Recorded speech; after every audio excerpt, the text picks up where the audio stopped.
Alors, moi, je m'appelle Geneviève Laroche, je travaille pour la Direction de la santé publique en prévention et promotion de la santé. Habituellement, ce genre de présentation-là est faite par des gens en cyberdépendance, vraiment comme l'estran, ceux qui ont vraiment des problématiques de toxico, d'alcoolisme et de dépendance aux écrans. Sauf que moi, je viens vraiment donner du contenu en lien avec de la prévention et non pas juste du traitement par rapport à ça. Mon employeur, à moi, veut vraiment que je parle plus au niveau des saines habitudes de vie. C'est les mots à la mode, là. Quand on parle de saines habitudes de vie, on parle de quoi, principalement? Selon vous? L'alimentation. L'alimentation, tu vois, écoute, je savais que tu dirais ça. Geneviève à la bouche pleine, on parle d'activité physique. L'activité physique, puis dans le troisième point, dans le fond, moi, je peux faire des présentations de 3 heures juste sur ces thèmes-là. Puis des fois, ben, on va aller chercher le sommeil, on va aller chercher la gestion du stress, on va aller chercher la santé mentale. Il y a plein de choses qui rentrent dans les saines habitudes de vie. Mais principalement, depuis les années 2000, c'est les écrans qui viennent vraiment dans ce sujet-là. Vos enfants, est-ce qu'ils sont tous nés après les années 2000? J'imagine, hein? Les tiens, oui, les vôtres aussi. Ce qui est nouveau, en fait, c'est que c'est la première fois dans l'histoire où est-ce qu'on voit que les enfants nés après les années 2000, donc nos enfants, les vôtres aussi, ont une espérance de vie et de qualité plus courte que leurs parents. Malgré tout ce qu'on sait à cause, sur la médication, sur les traitements, sur tout ce que le monde médical sait, c'est la première fois à cause des habitudes qui ont changé, où est-ce que nous autres à l'hôpital, on voit de plus en plus de jeunes qui ont des problématiques de diabète, cholestérol, hypertension. C'est des maladies qu'on voyait vraiment plus tard. Maintenant, on les voit à 12, 13, 14, 15 ans. Je suis tout le temps super gênée, moi, de parler devant des gens. Là, fait que si jamais vous avez des questions, interrompez-moi ou si jamais je parle trop vite, il n'y a pas de quoi. Quand on parle de temps d'écran, on parle de quels écrans? La tablette, iPod, la télé aussi. Effectivement, ça fait longtemps qu'on parle des écrans, mais ce qui est nouveau, c'est vraiment d'introduire tous les aspects de téléphone, tablette, télé et le préféré de bien des jeunes papas, toutes les histoires de jeux vidéo aussi en ligne là, qui sont relativement nouveaux dans l'ère d'aujourd'hui. Comment? Effectivement, on est vraiment dans le pic là, actuellement. La présentation, il y a 9 thèmes qui couvrent vraiment 2 heures de contenu. La section numéro 5 n'était pas supposée être présente pour la portion aux parents, c'est tout l'aspect législatif, mais j'ai décidé quand même de laisser quelques petits bouts parce qu'il y a des choses que je trouvais super intéressantes pour des parents aussi sans tomber dans la grosse heure de contenu de problématiques. Je vous avise tout de suite que c'est pas une conférence. Là, vous êtes juste 3, là, mais des fois, ça monte à plus que ça. Mon objectif, c'est pas de vous convaincre de quelque chose. Moi, je viens vous donner du contenu, puis à partir de là, vous ferez qu'est-ce que vous voulez à partir de ça. Fait que mon but n'est pas que vous ressortiez d'ici en étant les amiches, puis qu'on sort tous les écrans de la maison. C'est vraiment comment on peut l'intégrer. Et mon but, c'est pas de démoniser les écrans non plus. C'est vraiment pas de les enrayer, c'est pas de les mettre reporters du blâme de tout, c'est vraiment juste de se sensibiliser comme parents. Les défis que j'ai eus quand j'ai monté le contenu, c'est de prioriser l'info à diffuser parce qu'il y en a tellement. Il y a beaucoup de choses en Europe, aux États-Unis, ici. Qu'est-ce qu'on priorise? Fait que ça, c'est le défi. Le niveau de connaissance du groupe. Tu sais, des fois, il y en a qui ont des pages Facebook. Avez-vous des pages Facebook? Page Facebook. Qui a un compte Instagram? Moi, là, mais je Moyen. n'utilise pas ça. Émilie, Instagram. Snapchat? Pas ça. Qui est sur Snapchat? OK, aussi. Qui gère des blogs? Pas toi? Bon, OK. Fait que, tu sais, le groupe, des fois, puis toi, tu dis non. Donc, le niveau de connaissance du groupe peut être varié. Tu sais, des fois, j'ai des grands-parents qui sont moins à l'aise avec certains thèmes, mais tu sais, moi, si je vous parle de Messenger, Facebook, vous êtes à l'aise. Snapchat, Geneviève, moyen. Fait qu'on va l'aborder quand même un petit peu tantôt. L'objectif, encore une fois, à 3, ça sera pas trop compliqué, mais c'est de rester dans le thème du sujet, de pas tomber dans des exemples personnels de « moi, il m'est arrivé telle affaire, là, la police n'a rien fait ». Le but est vraiment pas d'aller dans des exemples concrets, spécifiques, on est vraiment dans le général, là, dans les recommandations. Puis d'être ouvert, parce que c'est un sujet super délicat. Quand je fais des présentations sur alimentation, activité physique, là, tout le monde est vraiment « bah, tu sais, parfait, on le sait, c'est facile ». Mais quand on parle des écrans, ça nous shake un peu parce que ça met en jeu nos habitudes personnelles qu'on a à la maison aussi. Fait que c'est un sujet qui est plus délicat un peu. Évidemment, pendant la présentation, je vais vous demander de fermer le téléphone. Alors, c'est parti. Je ne sais pas si vous vous rappelez de Dallas ou de Dynasty. C'était les premiers cellulaires. On est la première génération de parents qu'on a à vivre ça. Des fois, nos parents nous disent « Ouais, mais dans ton temps, c'était pas comme ça. » c'est la première fois dans l'histoire où est-ce que nous, comme parents, on a à gérer ces habitudes-là. Ça fait pas longtemps que c'est dans nos vies. Puis, il faut concevoir que nous, on est des immigrés technologiques, alors que nos enfants sont nés là-dedans. Des fois, ils en savent même plus que nous autres dès 5, 6, 7, 8 ans. Fait que nous, on est vraiment des immigrés, puis il y a des choses qu'on ne peut pas comprendre. Tu sais, je sais pas, vos enfants, s'ils sont sur Snapchat, là, je sais pas, mais qui font des feux.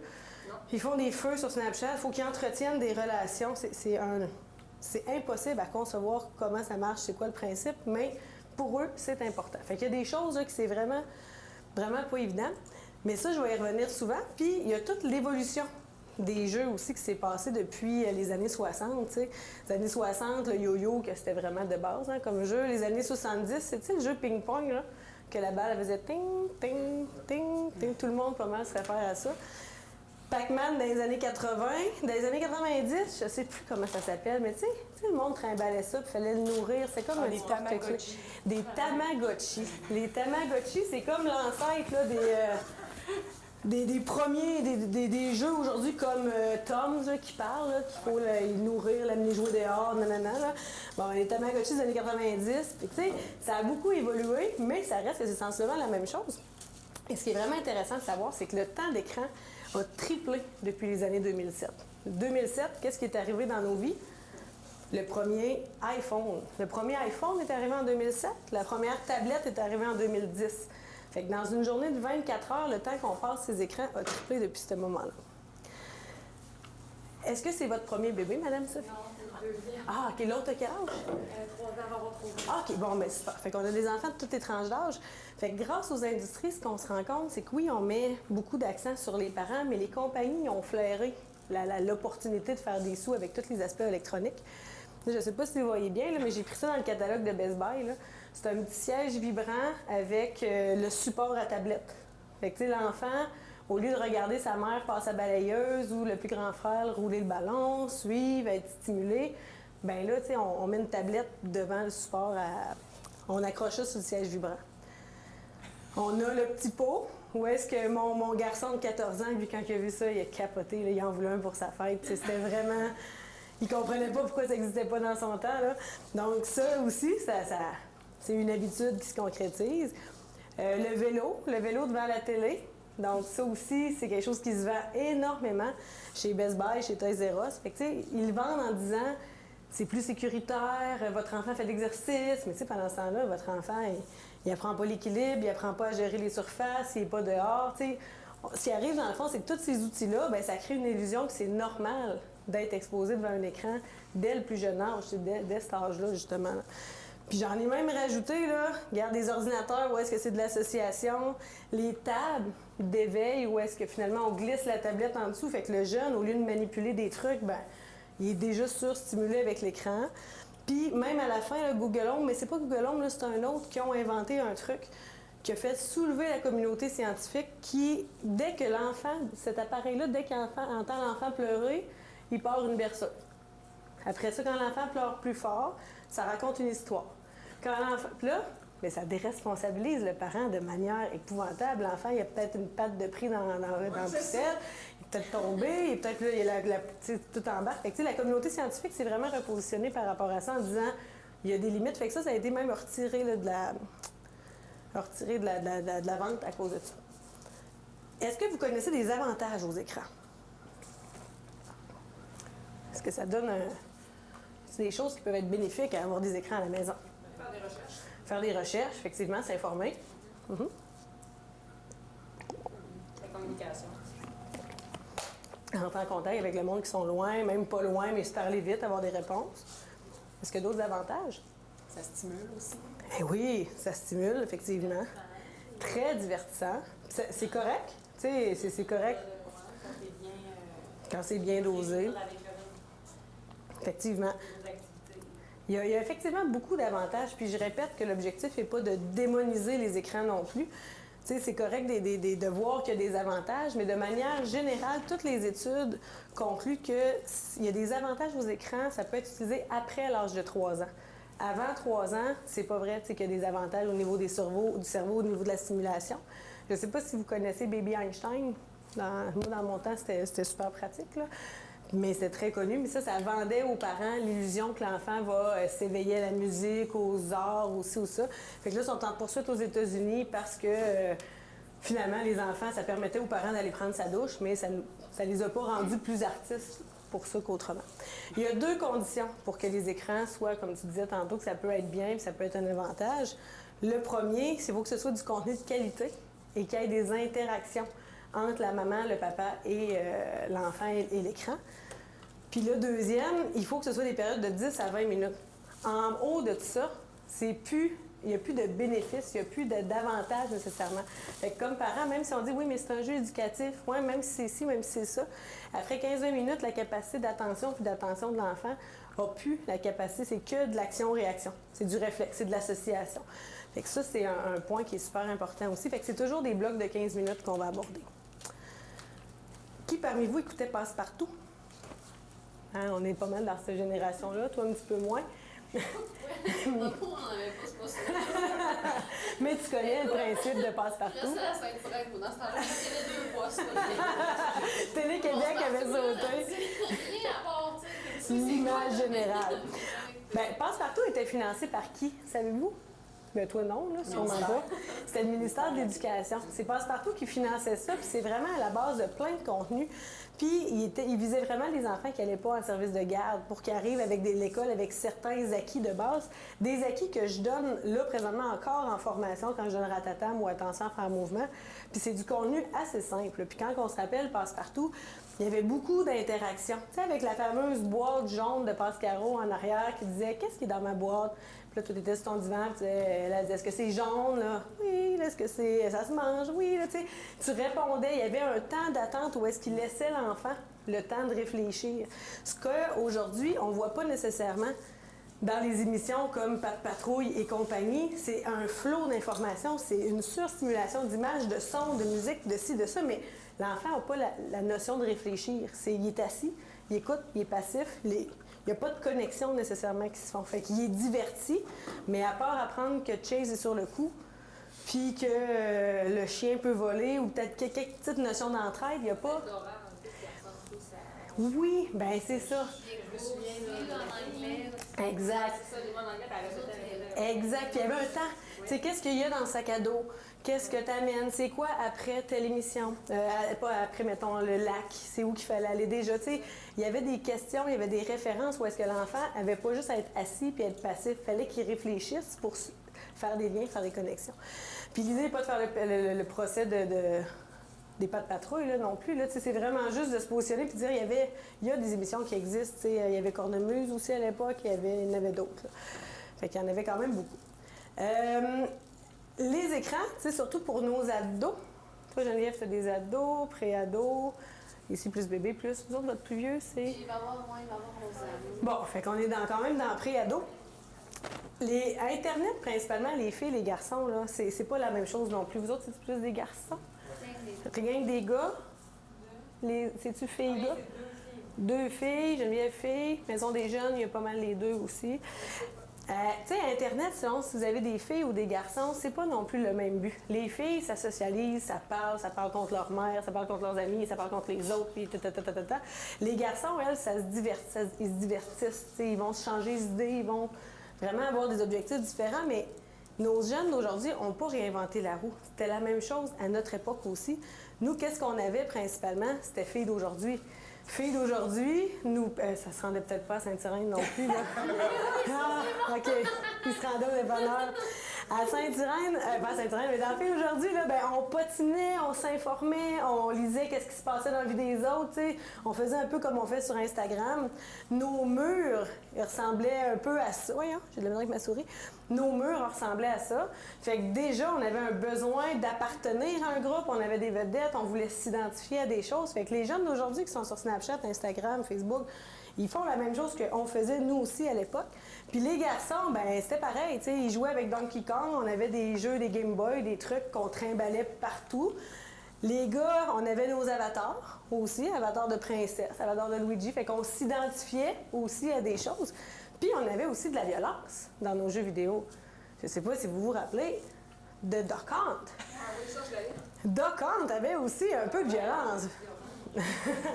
On tuait des canards. Fait que, tu sais, il faut quand même relativer les choses on en avait, nous aussi, des jeux vidéo. Fait que quand on compare à dans notre temps, ben ces jeux-là comblaient des besoins aussi. Parmi vous, est-ce que vous connaissez la pyramide de Maslow? Ceux qui travaillent en sociaux, principalement, je ne sais pas si vous avez vu ça vous autres. Hein? Pyramide de Maslow, c'est à la base de tout le développement de l'être humain. Tu sais, la pyramide de Maslow, on y fait référence pour nos cours de sociaux, puis de bio, puis de général, mais après ça, on dirait qu'on l'oublie. Mais c'est important de se rappeler que, là, vous ne voyez pas très très bien, mais dans les besoins physiologiques de base, là, c'est quoi? Manger, dormir, se loger, se vêtir, des besoins, là, vraiment de base, mais je spécifie que dormir est encore dans les besoins de base. Je vais y revenir tantôt, il y a une section juste sur le sommeil, mais il faut se rappeler que le sommeil est à la base des besoins physiologiques. Ensuite, la sécurité, bien, la protection, faire confiance, Et en haut, appartenance, estime, réalisation, c'est là que ça devient un petit peu le nerf de la guerre. Parce qu'il faut se rappeler que ça, c'est des besoins de l'être humain de manière générale, d'appartenir à un groupe, de l'estime, se réaliser. Mais de plus en plus, ça passe par l'écran. D'appartenir à un groupe, de l'estime, les autres, on va le voir un petit peu plus loin. Puis nos ados, quand que je leur ai présenté ça, ils m'ont dit « Hey, il manque des affaires à ta pyramide. » Eux autres, pour leurs besoins de base, avant même d'être capable de penser que ta base est répondue, ça prenait le Wi-Fi, puis ça prenait ta batterie aussi. Fait que là, souvent, quand que je rencontre des parents qui me disent « Oui, mais là, moi, je peux pas mettre de règles, c'est lui qui s'est payé ses affaires, c'est lui qui s'est payé ses jeux. » Ben, c'est quand même nous autres qui payent le Wi-Fi, puis c'est nous autres qui payent la batterie aussi. C'est nous autres qui payent l'électricité. Fait que, tu sais, on a quand même une marge de manœuvre comme parents, qu'on a encore des règles qu'on peut mettre en place. Ma souris. Est-ce que vous connaissez des désavantages aux écrans? Intimidation. Oui, ça peut virer en intimidation, en cyber-intimidation. L'isolement. De l'isolement. Autant que ça nous rapproche des gens, autant que ça peut nous éloigner aussi. Oui. Ça crée une certaine dépendance. Ouais, puis tu sais, comme surtout les réseaux sociaux. Ben là, tu parles dessus comme jeu des écrans, ça peut être vache. Tu sais, c'est comme toujours beau, hein, plus beau chez le voisin. Là. Fait que souvent, toi, ta cour est dure, là. Ouais, c'est moins le fun chez nous. Ça nous met une pression des fois, hein? Ouais. Effectivement. Il y a énormément de désavantages. La majorité des désavantages, mis à part ce que tu viens de dire, que des fois, on peut l'écouter juste 5 minutes, puis on se rend compte que chez Marie-Lou, c'est plus beau que chez nous, là, tu sais, mettons, là. Mais la majorité des désavantages sont tous en lien avec la surexposition. Tu sais, que ça nous isole, la dépendance, ça, c'est pas la télé, l'écran, la tablette, c'est pas l'outil qui rentre dans la maison qui nous rend dépendants, c'est qu'est-ce que tu en fais. C'est vraiment la surexposition qui pose le problème, mais pas nécessairement l'appareil électronique en tant que tel. Parce que la surexposition a un impact sur qu'est-ce que le jeune ne fait plus.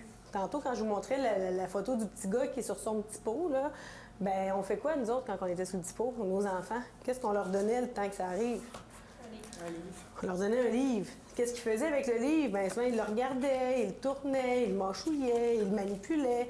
Mais là, maintenant, s'il y a juste la tablette, tu sais, il va faire des affaires, mais tous les mouvements de main, les connexions du cerveau, ça se fait pas quand on est sur la tablette. Ça, on va le voir un petit peu plus loin aussi. Puis surtout, qu'est-ce que l'enfant ne fait plus? Jouer dehors. Jouer dehors avec des matières premières, tu sais, du sable, de la neige, construire des choses. S'inventer des jeux, là, on ne le voit pas très bien, mais c'est une corde à danser, tu sais, assez simple. Là. On s'invente des jeux, on tourne, on est dehors, on n'a pas grand-chose. Manipuler des trucs aussi. Ça, on va le voir un petit peu plus loin, mais l'importance de manipuler des choses, parce que là, de ce temps-là, quand on les envoie jouer dehors, ça reste proche de la maison, puis ça joue sa tablette principalement. Mais quand tu parles de surexposition, c'est quoi? Là? Oui, C'est quoi la surexposition? c'est une excellente question. On le voit l'autre d'après. Mais c'est vraiment très bon. Le danger des écrans, je ne sais pas parmi vous si vous en avez d'âge scolaire qui ont reçu le cahier Adopte le 7 à la maison. Dans le cahier d'Adopte le 7, l'objectif était vraiment de prendre conscience de c'est quoi nos habitudes. Puis c'est pour ça que certaines images, on a repris les mêmes que quand on a conçu ce cahier-là pour qu'il y ait toujours le même message qui passe. Le danger des écrans, encore une fois, on le nommait quand c'est une utilisation qui est excessive ou est-ce qu'il peut avoir des impacts sur plusieurs choses, dont la mémoire, la concentration, surtout à court terme. Tu sais, un enfant qui écoute une émission d'une demi-heure ou qui joue en ligne le matin avant d'aller à l'école, c'est tellement stimulant, il y a tellement de son, tellement de lumière, tellement de stimuli quand il arrive devant l'école, puis son prof qui enseigne en avant, puis qui additionne, puis qui fait des choses tranquillement, puis qui laisse un temps de réponse. C'est plat. sais, puis l'enfant, il est pas réceptif. Toute sa mémoire de travail puis d'attention est restée à la maison dans la première demi-heure d'écran. Fait que la différence de stimulation est trop grande pour que ce soit bénéfique. L'impact sur le sommeil, on va le voir. Habileté motrice, habileté sociale aussi, on va le voir un petit peu plus loin. La pratique d'activité physique, l'humeur, le stress. Puis nous, ce qu'on voit beaucoup dans le réseau de la santé, c'est les impacts sur les problèmes de santé comme l'hypertension. Des jeunes de 8, 9, 12, 14 ans qui ont des problèmes d'hypertension artérielle, il y en a de plus en plus. C'est quel organe l'hypertension artérielle? C'est le cœur. On a des enfants qui ont des problèmes importants de cœur. Puis si je vous parle pas de Laval puis de Montréal-Nord, là, je vous parle dans la Madapétule chez nous. Problème de posture. Ça pousse tout croche. Tu sais, le corps est supposé pousser droit comme un arbre, comme un tronc. Puis de plus en plus de problèmes de myopie. C'est quoi le rapport entre les écrans et la myopie? Bon, on regarde plus loin, le focus est fait trop proche. Bien, comme notre mère, quand elle nous disait « Arcade, il va prendre un game », mais en fait, ça, c'est un mythe. C'est pas l'écran, le problème. C'est parce que, vu qu'il y a la proportion de temps qui passe là-dessus, il va plus dehors. Puis c'est quand tu vas dehors que tu vois des autos qui passent, des arbres qui bougent, un ballon qui roule, ou est-ce que là, ton œil, pour le voir, il fait un focus. Il faut que les muscles autour de ton œil travaillent, qui se fixent sur un mouvement qui est loin, en mouvement, qui bouge. Fait que le fait de moins aller dehors, les enfants, ben, au niveau des muscles des yeux, sont moins entraînés. Donc la myopie s'installe de plus en plus tôt dans la vie des enfants. C'est pas l'écran le problème, c'est le temps qu'ils ne passent plus dehors à faire des activités. Puis plus que ça va dans notre monde scolaire, puis même dans les milieux de service de garde, malgré les politiques, il y a de moins en moins de récréation extérieure, il y a de moins en moins d'activités extérieures, surtout l'hiver aussi. Donc, on est beaucoup dans une culture de peur d'avoir peur qui fait en sorte que on préfère rester à l'intérieur, mais ça a des impacts sur notre corps à la base. Ben, en tout cas, ça me questionne aussi parce que, tu sais, comme à l'école, de plus en plus, ben là, c'est les tablettes qui sont entrées dans les classes. Mm-hmm. C'est un tableau interactif qu'on utilise en avant. Oui. Je veux dire, on se conforme aussi à ça, là, malgré... Effectivement, bien, c'est une belle prise de conscience. Je fais juste le parallèle entre le temps de loisir puis le temps de travail. L'enfant qui est à l'école devant le tableau interactif, il apprend. T'sais, il n'est pas surexposé. C'est pas les ondes nécessairement le problème. S'il va à récréation, qu'il va jouer dehors. Mais s'ils mettent un film, parce qu'en mangeant la collation, là, on tombe dans du loisir qui n'est pas nécessaire. T'sais, versus la madame qui travaille comme adjointe administrative, qui travaille devant un ordinateur, ou l'enfant qui est devant un portable, ça compte pas dans les recommandations du temps de loisir, là, que c'est trop. Là. Mais c'est comme une récompense, hein? Bon, on va dire, on n'a pas eu de récréation, on a pu écouter des vidéos après-midi. Ben oui. D'aller dehors, ça devient une charge d'aller dehors. C'est comme une récompense, là, d'être en dedans, puis de pouvoir écouter des vidéos sur l'écran. Exactement. Puis c'est sûr que c'est une récompense parce que l'enfant, il aime ça, il est passif, il n'a pas à travailler, il reçoit de l'info, mais il n'en donne pas. Mais il y a beaucoup de parents dans les écoles de la vallée, même, qui se sont positionnés, qui ont dit « Attends une minute, les vendredis après-midi, vous faites des journées récompenses, apporte ta tablette. » Premièrement, celui qui n'a pas de tablette, qu'est-ce qu'il fait? Il trouve son après-midi vraiment plate. Deuxièmement, au niveau d'entrer en contact avec les autres, ça n'a pas de bon sens. Fait qu'il y a des écoles, justement, que les parents ont écrit une lettre. Ça s'est rendu au conseil d'établissement. Les professeurs, ils ont dit, vous avez bien raison. À un moment donné, ça n'a pas de bon sens. Fait qu'ils ont dit, bien, c'est beau, les vendredis après-midi, ça va être interdit la tablette, mais on va faire des jeux de société, par exemple. On va faire des jeux de coopération, on va jouer au Uno, on va jouer à des choses de manipulation plus. Fait que, les parents ont plus de pouvoir qu'on pense. Ils peuvent faire des choses aussi pour aller à l'encontre de ça. Ça va?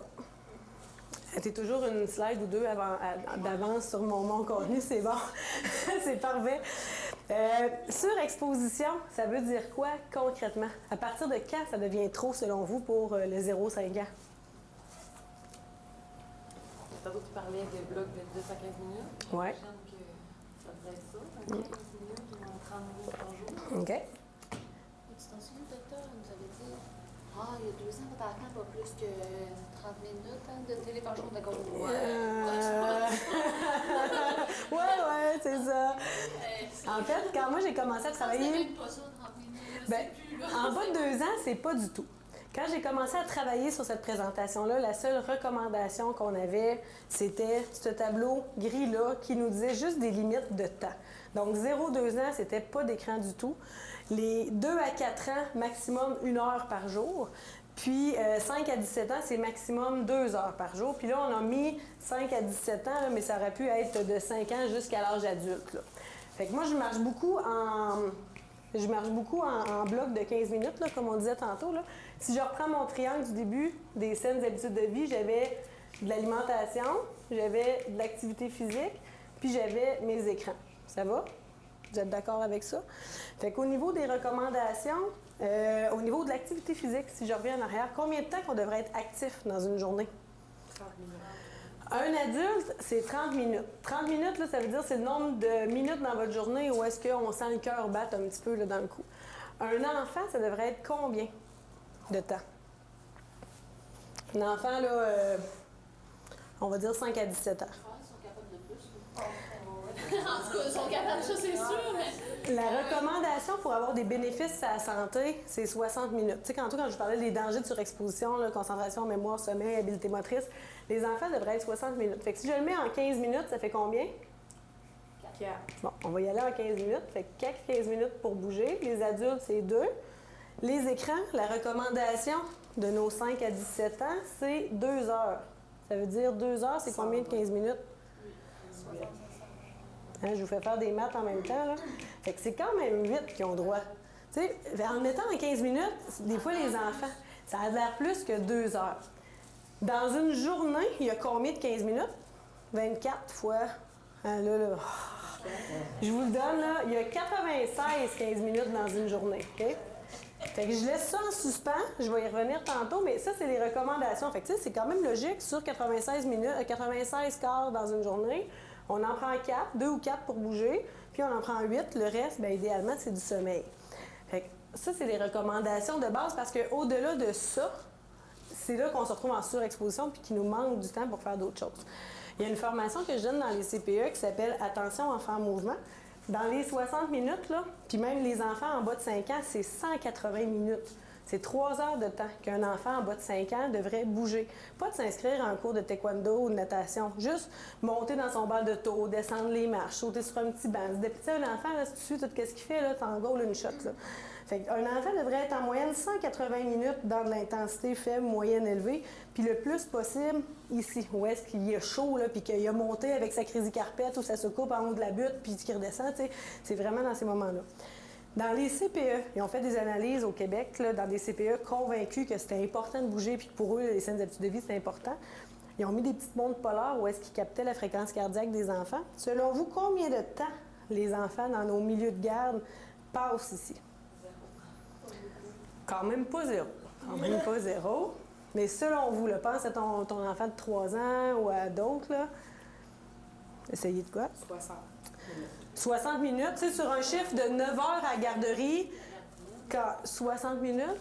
Ben, moi, je personnellement, c'est parce que, tu sais, comme moi, elle est beaucoup plus artistique, Ouais. la musique, elle fait des concerts. Elle a d'autres forces. Mais elle, les activités physiques, et tu sais, Un quand ami ils qui jouent sont quand même une heure ensemble, oui, ils vont dehors tous les jours, ils jouent ensemble, mais je veux dire, l'hiver, quand elle est à genoux, à pelleter de la neige, son cœur va pas. Non, ben elle va être plus ici, là. Je te dirais qu'en principe, ils sont même supposés de sortir 2 fois par jour, là, idéalement, en principe, là, mais en moyenne, au Québec, même à Québec, là, les CPE là, sont 13 minutes sur un chiffre de 9 heures. 13 minutes à bouger, se dépenser, puis vraiment aller chercher leur souffle. Là. Fait que ça aussi, ça questionne, parce qu'un enfant qui n'a pas bougé plus que 13 minutes par jour pendant 5 ans, n'essaye pas de le convaincre d'aller jouer dehors et qu'il va avoir du fun. Il ne l'a jamais vécu nécessairement. Fait que ça, je vais y revenir un petit peu plus tard. Pourquoi la recommandation est aussi importante pour les 0-5 ans? Parce que notre 0-5 ans, tantôt, là, je vous disais, c'était combien avant 2 ans de temps d'écran? 0. 2 à 4, c'était 1 heure. Il ne faut pas être des amis non plus. Puis ça, c'est facile à écrire dans un cahier. T'sais, pas de temps d'écran, mais quand tu as un grand frère, une grande sœur, tu en as de 3 ans, une de 2, tu fais le souper, la vie va vite. Fait que, l'idée n'est pas de tout sortir, c'est d'être conscient au mieux. Mais qu'est-ce qui fait que c'est si important pour les 0-5 ans? C'est qu'au niveau du cerveau, c'est de la pâte à modeler. De 0 à 6 ans, tu peux faire ce que tu veux avec l'évolution du cerveau de l'enfant. Il y a des cellules pour tout faire. On voit à 6 ans, là, c'est l'apogée de cellules. Mais pour que les cellules restent en place dans le cerveau, il faut qu'il y ait eu un élément psychomoteur. Ça veut dire qu'il faut que les cellules aient fait un mouvement qui a fixé les cellules ensemble, ce qu'on appelle une synapse. Je vous donne un exemple. Un enfant qui, quand tu fais, mettons, les habiletés de base, là, les habiletés motrices de base que tout enfant devrait avoir avant 9 ans, c'est sauter, marcher, rouler, sauter, lancer, botter, il y en a 12 au tout, là. Mais un enfant qui est capable de faire rouler quelque chose, là, d'ajuster sa main pour aller le rechercher, sa vitesse de pas, le ramasser, oh, ça se défait, ah, je vais y goûter, ah, je le remets dedans, ah, je vais le lancer, ça va-tu rebondir? Toutes ces habiletés motrices-là, ça fait connecter des cellules dans son cerveau. Alors après, à partir de 14, même à partir de 9 ans, les cellules qui n'ont pas été utilisées disparaissent, tout simplement. Fait qu'essayez pas d'apprendre à votre mère de 48 ans à faire du vélo si elle n'a jamais fait. Elle n'a pas les cellules, elle n'a pas elle l'a pas vécu dans le 0-10 ans. C'est là que c'est important de faire toucher le maximum de sport à nos enfants. Puis quand je dis sport, c'est le maximum d'activité physique. Pas nécessairement de l'inscrire dans plein de choses, parce que le maximum d'habiletés qu'il va connaître en bas de 10 ans, mais après ça, quand il va être un adulte, il va pouvoir faire n'importe quoi. Fait que ça, c'est vraiment quelque chose qui est super important. Fait que c'est la raison pour laquelle c'est si important, dans le 0-5 ans, de l'exposer le plus possible à des jeux, à des trucs, à des stimulations où est-ce que le corps bouge, tu sais, qui va grimper, qui va sauter. Puis là, on est dans une société de danger versus risque. Tu sais, souvent, on n'ira pas dehors parce qu'on a peur qu'il se blesse. Ah, OK, bon. Mettons la petite marche qui est ici, on a un enfant de 3 ans, on va lui demander de sauter. Est-ce qu'il y a vraiment un risque? Ben oui, il y a un risque qui tombe. Est-ce qu'il y a du danger? Ben non, il n'y a pas de danger. Mais là, on essaye de tout enlever des risques possibles. Fait qu'on le protège en faisant des choses, mais au bout de la ligne, on se tire dans le pied. Puis ce qu'on voit de plus en plus, c'est que c'est des enfants qui nous arrivent à l'école où est-ce qu'ils sont capables de compter jusqu'à 50, mais ils ne sont pas capables d'interrelier des choses. Comment? Dénombrer. Exactement, dénombrer. Mettons, tu vas mettre des cubes comme ça, puis tu vas lui dire, bon, ben OK, il y en a 4, donne-moi-en 2. Ils sont pas capables de concevoir que 2. C'est un nombre de trucs. Ils sont capables de compter jusqu'à 20, 25, 30, mais ils chantent en comptine. Ils ne réfléchissent pas que, bon, ça c'est 2. Ah, lui, il est plus petit que lui, je vais le mettre là. Commentaire, question? Insulte? Ça va? Tu sais, comme ton petit graphique pour le 6 ans. Ouais. Est-ce qu'il est encore comme ça pour chez les enfants qui. Ce que tu veux dire, c'est que les cellules, ils sont-tu là quand même? Non. Ils sont juste comme pas là. Comme si un enfant qui ferait beaucoup de tablettes ou d'écrans, il n'y aurait pas toutes ces cellules-là à 6 ans. Il y aurait le potentiel. Oui, ils les auraient, mais ils vont disparaître parce qu'ils ne les auront pas utilisés. L'enfant a un potentiel extraordinaire. Il suffit de le faire, juste stimuler un peu.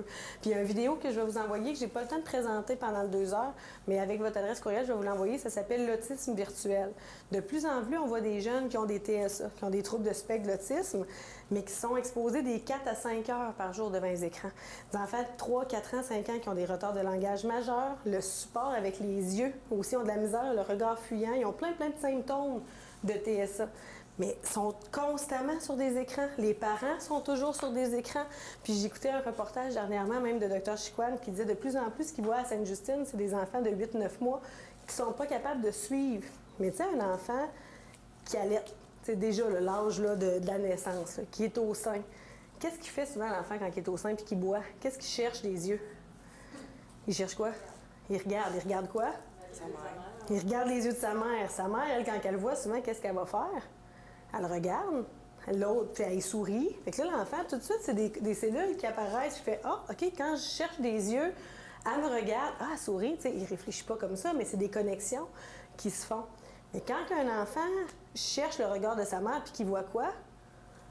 Il cherche, mais il la voit juste là-dessus.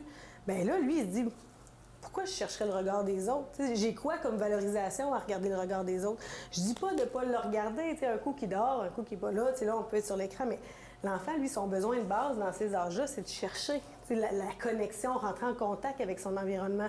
Si tout ce qui pogne comme support visuel, c'est quelqu'un qui regarde les tablettes, lui, pourquoi il chercherait les regards des autres? Fait que, c'est tous des comportements, des fois, qu'on voit dans des TSA aussi.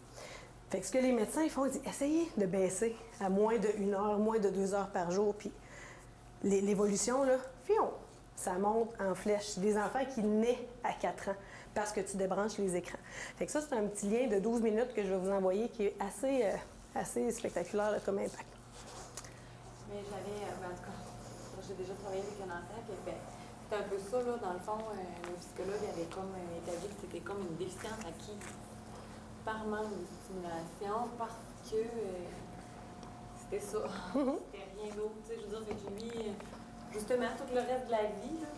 D'où l'importance d'agir tôt. Il y a tellement d'énergie qui est faite dans le 0-5 ans, parce que quand on est capable de travailler avec eux avant 6 ans, c'est de la pâte à modeler. On peut vraiment essayer de renverser la vapeur avec ça. Puis les taux, depuis 2007, sont exponentiels parce que ils sont tellement passifs, ne manipulent plus de choses. C'est beaucoup moins attrayant pour eux de faire ça que d'être surstimulé sur quelque chose. Tu n'as pas à travailler, là, ton cerveau est passif. Là. Mais l'idée n'est pas de jeter le blâme, on ne le savait pas. On est la première génération de parents à gérer ça. Fait que c'est sûr que c'est quelque chose qu'il faut juste prendre conscience. Les recommandations aussi pour les 5 à 17 ans, on se rappelle là, ici là, de mon 60 minutes puis mes intensités. En principe, les 5 à 17 ans, le 3/4 de leur journée, ça devrait être dormir. Là. En tout cas, pas le 3/4, mais pas loin de la moitié. Là. On parle d'un 10 heures de sommeil. Bouger, suer. Moi, la majorité des familles que je rencontre, là, surtout les ados, là, le bouger, ben, mes cours sont au 2e étage. J'ai monté pour aller à mon cours. Mais ça s'arrête là. C'est assez limite là, quand les saisons arrêtent. Là, les déplacements ne se font plus. Puis, selon vous, nos jeunes de 8 à 17 ans passent combien de temps devant les écrans par jour? Puis ça, là, on additionne du lundi au dimanche. Là. Fait que peut-être que sur semaine, c'est moins, mais souvent, ça se rattrape dans la fin de semaine. Si j'additionne toutes les heures d'écran de chaque écran, puis que je divise par 7, ça nous fait combien de temps d'écran par jour? 5 heures. 5 heures. Comment? 5-6 heures. Vous autres, toi, à la maison des jeunes? Ça dépend ce qu'on fait. Penses-tu que c'est 2 heures? À la maison des jeunes par semaine, Non, t'es jeune à toi, là. T'sais, les jeunes en général, là. C'est assez spectaculaire. Ils ont fait une analyse sur des Canadiens. Fait que c'est vraiment une étude canadienne. C'est 7h40. C'est 7h40 par jour de temps d'écran chez nos jeunes. 8 ans, c'est quoi, 3e année? 3e année à secondaire 5. Là. Fait que mettons qu'on l'arrondit à 8 heures. 8 heures, c'est un chiffre, là. C'est un quart de travail. Là. Fait que 8 heures, ça veut dire que c'est combien de 15 minutes? 32. C'est 32 15 minutes que nos jeunesses passent. Mais pensez-y. Mettons un jeune qui se lève à 6h30, 7h. Il se lève le matin avant de partir à l'école, ça se prépare, écoute un bonhomme, check ses affaires. Il peut aller clencher un 2, 3, 15 minutes le matin assez facilement. À l'école, des fois, il pleut, il fait pas beau, pas de récré, on met un film. On va se chercher un autre 15 minutes, 15 minutes là. L'heure du dîner sort dehors, vient de l'école à 3h. Mettons qu'il va pas au service de garde. 3h, il arrive chez eux, qu'est-ce qu'il fait? Il n'y a personne qui joue dehors.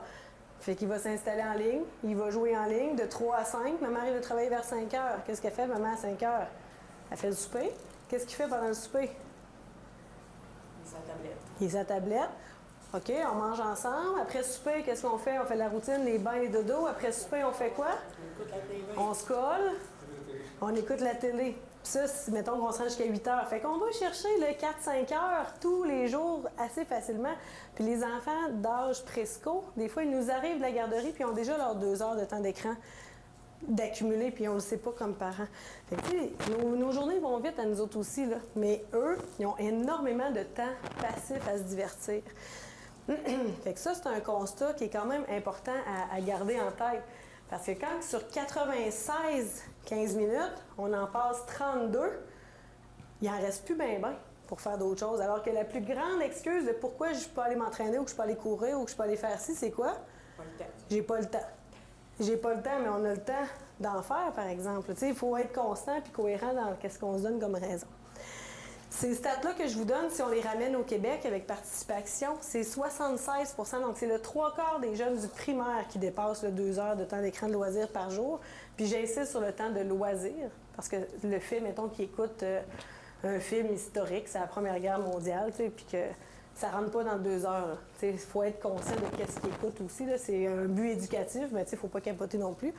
Puis on a 91 % des jeunes de primaire, secondaire qui ne font pas le 60 minutes par jour. Puis dans les autres présentations aux parents que j'ai eues, j'avais des profs d'éduc qui étaient là, qui ils disaient, on veut, nous autres, les faire bouger, nos jeunes, là, mais le temps qu'ils se changent, qu'ils gèrent un conflit, qu'ils attendent son tour, bien, malheureusement, les profs d'éduc aimeraient les faire bouger plus, mais la réalité n'est pas nécessairement là.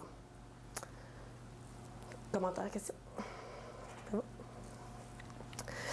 Au niveau du sommeil, ça, on est toujours dans la première partie, mais c'est la plus grosse. Là. Au niveau du sommeil, ce qu'on voit, ça, c'est les nombres d'heures recommandées pour vos enfants. Fait que de 6 à 13 ans, on parle de 9 à 11 heures, les ados 8 à 10, puis après ça, ça diminue parce que le corps a moins besoin de sommeil. Je vous rappelle la pyramide de Maslow. À la base, là, dans les besoins physiologiques, le besoin de dormir est primordial. C'est quand tu dors que tes cellules se régénèrent, que tout ton corps se refait.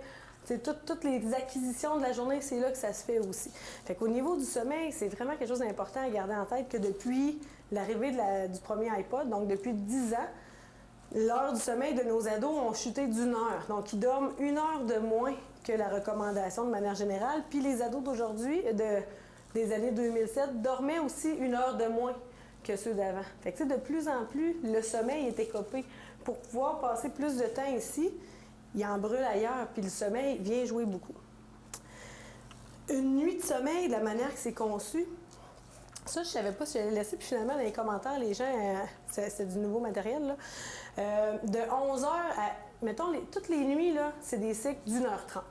Fait que dans une nuit, je peux avoir 5, 6, 7 cycles d'1h30 de sommeil. Fait que quand on dit « j'ai rêvé toute la nuit », c'est pas vrai. C'est juste dans la dernière portion où est-ce que, là, il y a des rêves. Donc, si je me couche vers 11h, je suis en situation d'éveil. Là, dans la colonne verte, c'est l'endormissement. C'est là que la mélatonine embarque. C'est là que la mélatonine, qui est l'hormone du sommeil, va venir me faire picoter les yeux, que je vais bâiller, que je vais commencer à avoir des signes d'endormissement. Dans le jaune, là, j'ai le sommeil léger. C'est là que je dors, mais tu dors pas vraiment parce que tu l'entends tout le temps. Tu sais, jacassé un petit peu en arrière, tu entends le chien marcher. Ton sommeil, là, tu es en train de tomber dans tes phases. Puis quand tu es dans le sommeil profond, c'est là que ton corps fait un restart. C'est là que les hormones sont libérées, c'est là que les acquisitions sont mises, c'est là que tout ton cerveau se déconnecte. Se déconnecte et se connecte en même temps. C'est là que tout se passe. Pendant la petite portion qui est rouge, puis à la fin, c'est là que les rêves embarquent, où est-ce que les gens, des fois, ils vont bouger des yeux, ou ils vont avoir des petits soubresauts, qui vont parler. Fait que là, ça part. Puis des fois, à la fin de la section en mauve, on peut se réveiller un petit peu. Des fois, on va aller aux toilettes, des fois, on va se revirer dans le lit, on va checker le cadran, puis on repart dans les phases d'endormissement, sommeil léger puis sommeil profond, puis là, on redescend plus rapidement, des fois, à la portion sommeil profond. Des fois, les travailleurs de nuit, tu sais, quand on dit qu'ils ont des mauvaises nuits, tu sais, que c'est pas évident de dormir de jour, c'est qu'ils ont de la misère à accéder au sommeil profond. Tu sais, la récupération est plus difficile. C'est pour ça que les gens qui travaillent de nuit, souvent, ils ont des problèmes de santé plus rapidement parce qu'ils récupèrent moins bien. Nos belles jeunesses, mais certains adultes aussi, qui dorment avec le téléphone à côté de leur table de nuit, ils se réveillent après la période mauve, ils s'ouvrent les yeux. Qu'est-ce qu'ils voient sur le bord de la table de nuit? La petite lumière qui clignote. Qu'est-ce qu'ils font? Ils vont checker c'est quoi. Fait que là, au lieu de retomber tout de suite dans mon sommeil léger ou dans l'endormissement, je repars dans l'éveil. Puis là, souvent, ce qu'on entend des ados, ben là, tant qu'à être réveillé, je vais finir ma série, je vais regarder ça, je vais aller regarder une vidéo YouTube. Donc là, après ma colonne mauve, au lieu de retomber dans une colonne verte ou orange, là, je suis dans un éveil pendant 2-3 heures. Puis quand on le questionne, au-delà de à quelle heure tu te couches puis à quelle heure tu te lèves, puis est-ce que tu consultes ton téléphone la nuit, quand tu demandes est-ce que tu consultes ton téléphone la nuit, là, on a vraiment des belles surprises. Là. Ça va? Tu sais, on a du monde qui sont référés à Rimouski puis partout pour anxiété, troubles du sommeil, insomnie, mais c'est sur leur écran toute la nuit. Il y a de la dissonance aussi, ce qu'on n'avait pas avant. Pourquoi que l'écran est si problématique par rapport à notre sommeil, selon vous? La lumière. La fameuse lumière bleue. La stimulation, un jour. Effectivement, vos réponses sont excellentes.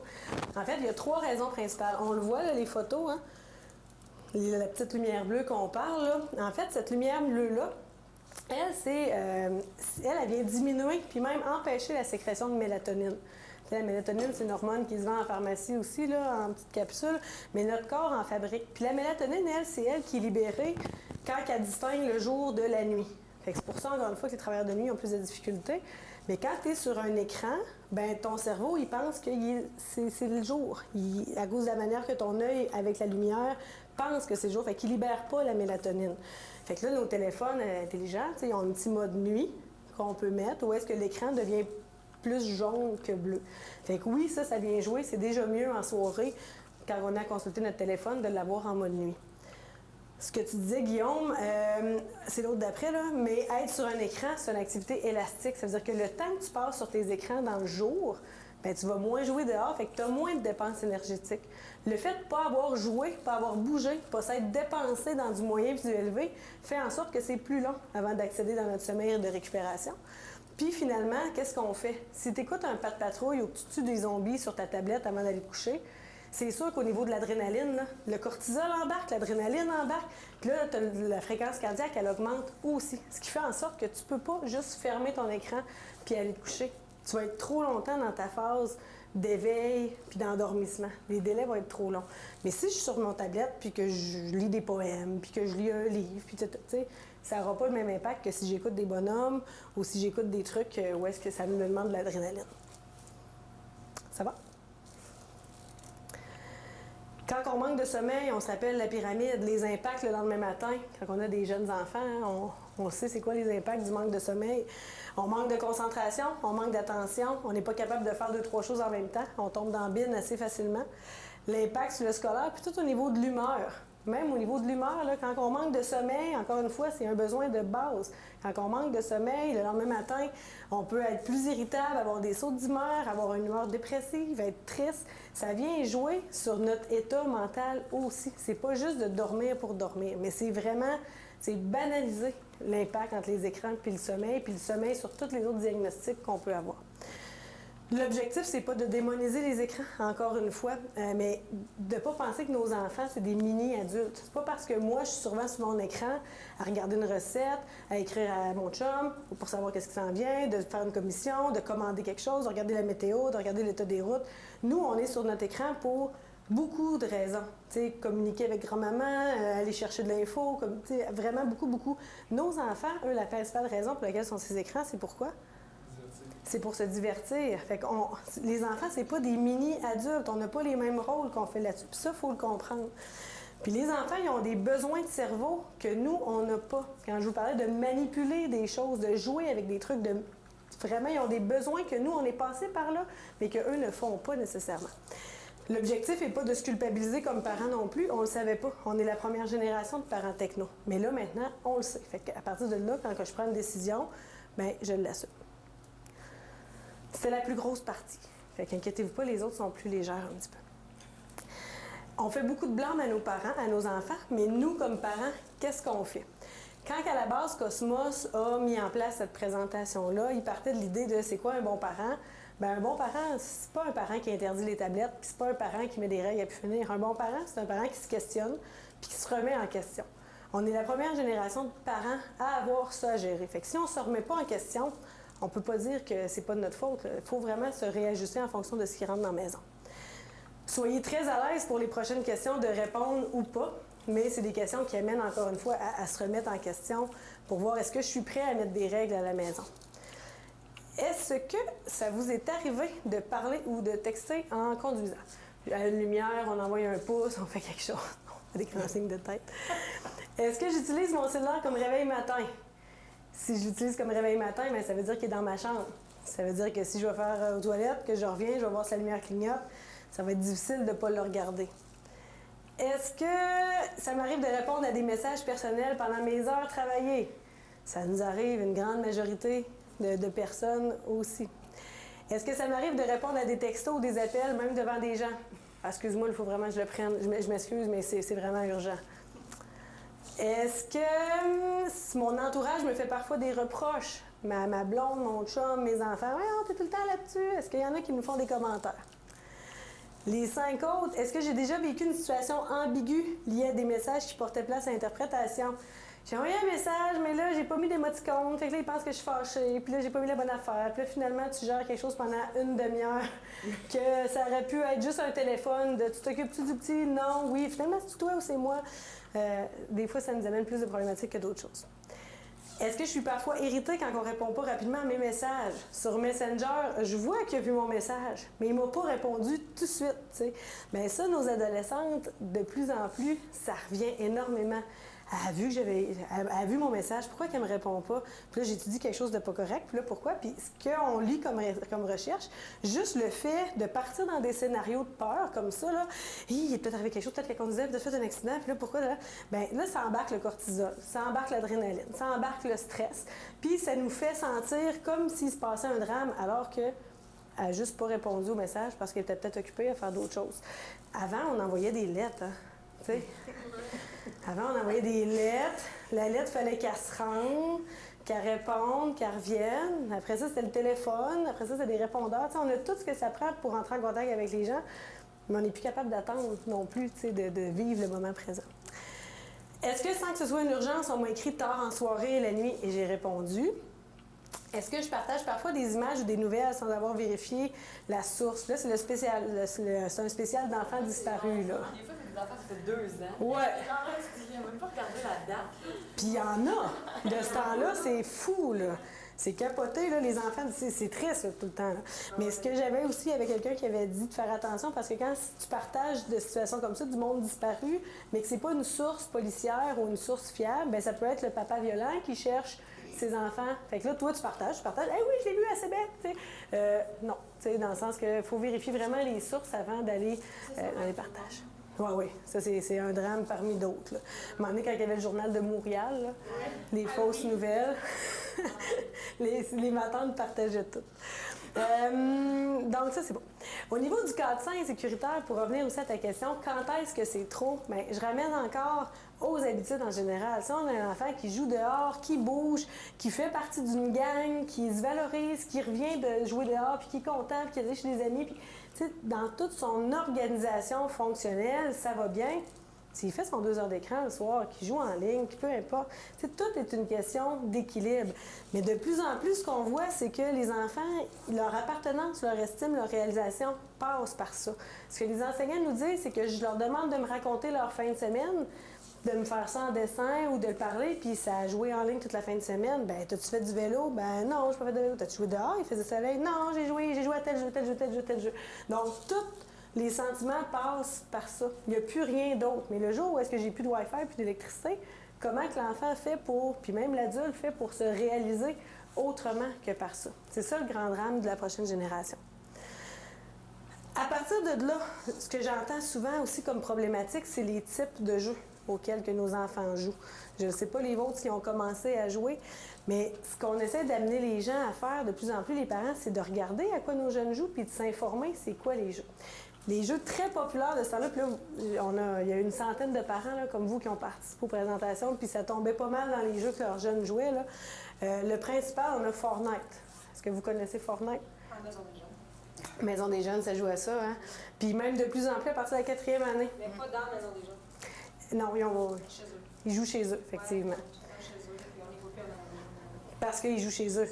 Puis ce que j'entends de d'autres maisons des jeunes, c'est que les autres, suite à la présentation, ben, tu pouvais jouer, il y avait le droit à pas plus que 15 minutes par game, mais les jeunes pouvaient rester à côté puis regarder l'autre jouer. Puis là, des fois, comme parent, tu es interdit de jouer parce que tu veux pas, mais ils vont sur YouTube puis ils l'écoutent, ils regardent du monde jouer à Fortnite aussi. C'est comme rendu quelque chose de particulier. On a World of Warcraft, qui est très populaire aussi chez les plus vieux. Puis on voit la recommandation de l'âge, là, c'est 12 ans et plus. 12 ans et plus, ça cause principalement des images, tu sais, de la surcharge de violence que les enfants voient, les réflexes. Puis c'est uniquement de tuer du monde. Il n'y a pas tant de stratégie en l'air de ça. C'est vraiment des super-héros qui, l'objectif, c'est de se créer un clan. Exactement.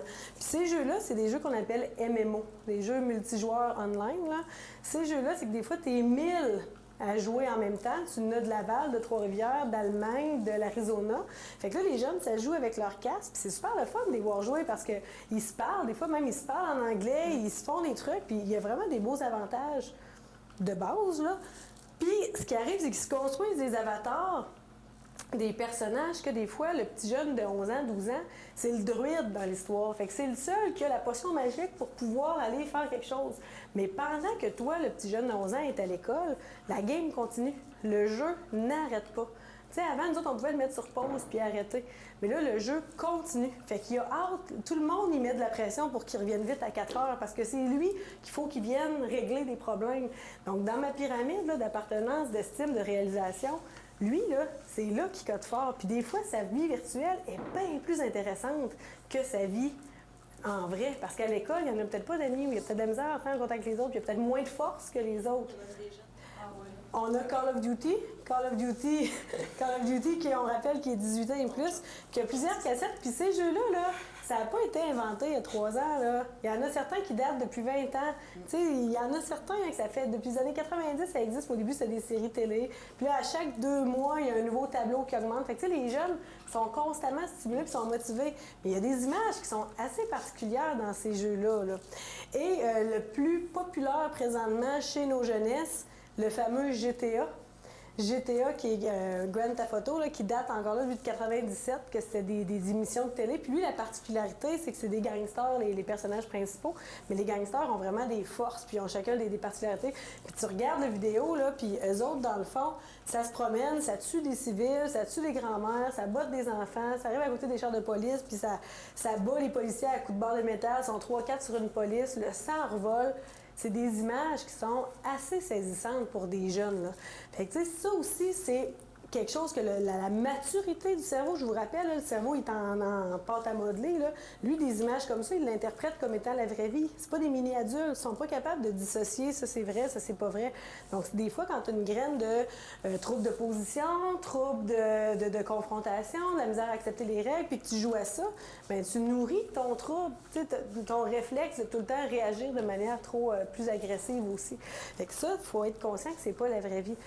Mais là, les parents, ce qu'ils disent, c'est que ça dépend. Tu sais, mettons que moi, je veux pas que ça rentre, mais ça rentre chez papa. Ou moi, je veux pas que ça rentre, mais je vais le laisser, je vais aller chez Jérémy. De bord, c'est bon, on joue pas chez nous, je vais aller jouer chez Jérémy. Jérémy, il peut, puis il n'y a pas de cadre.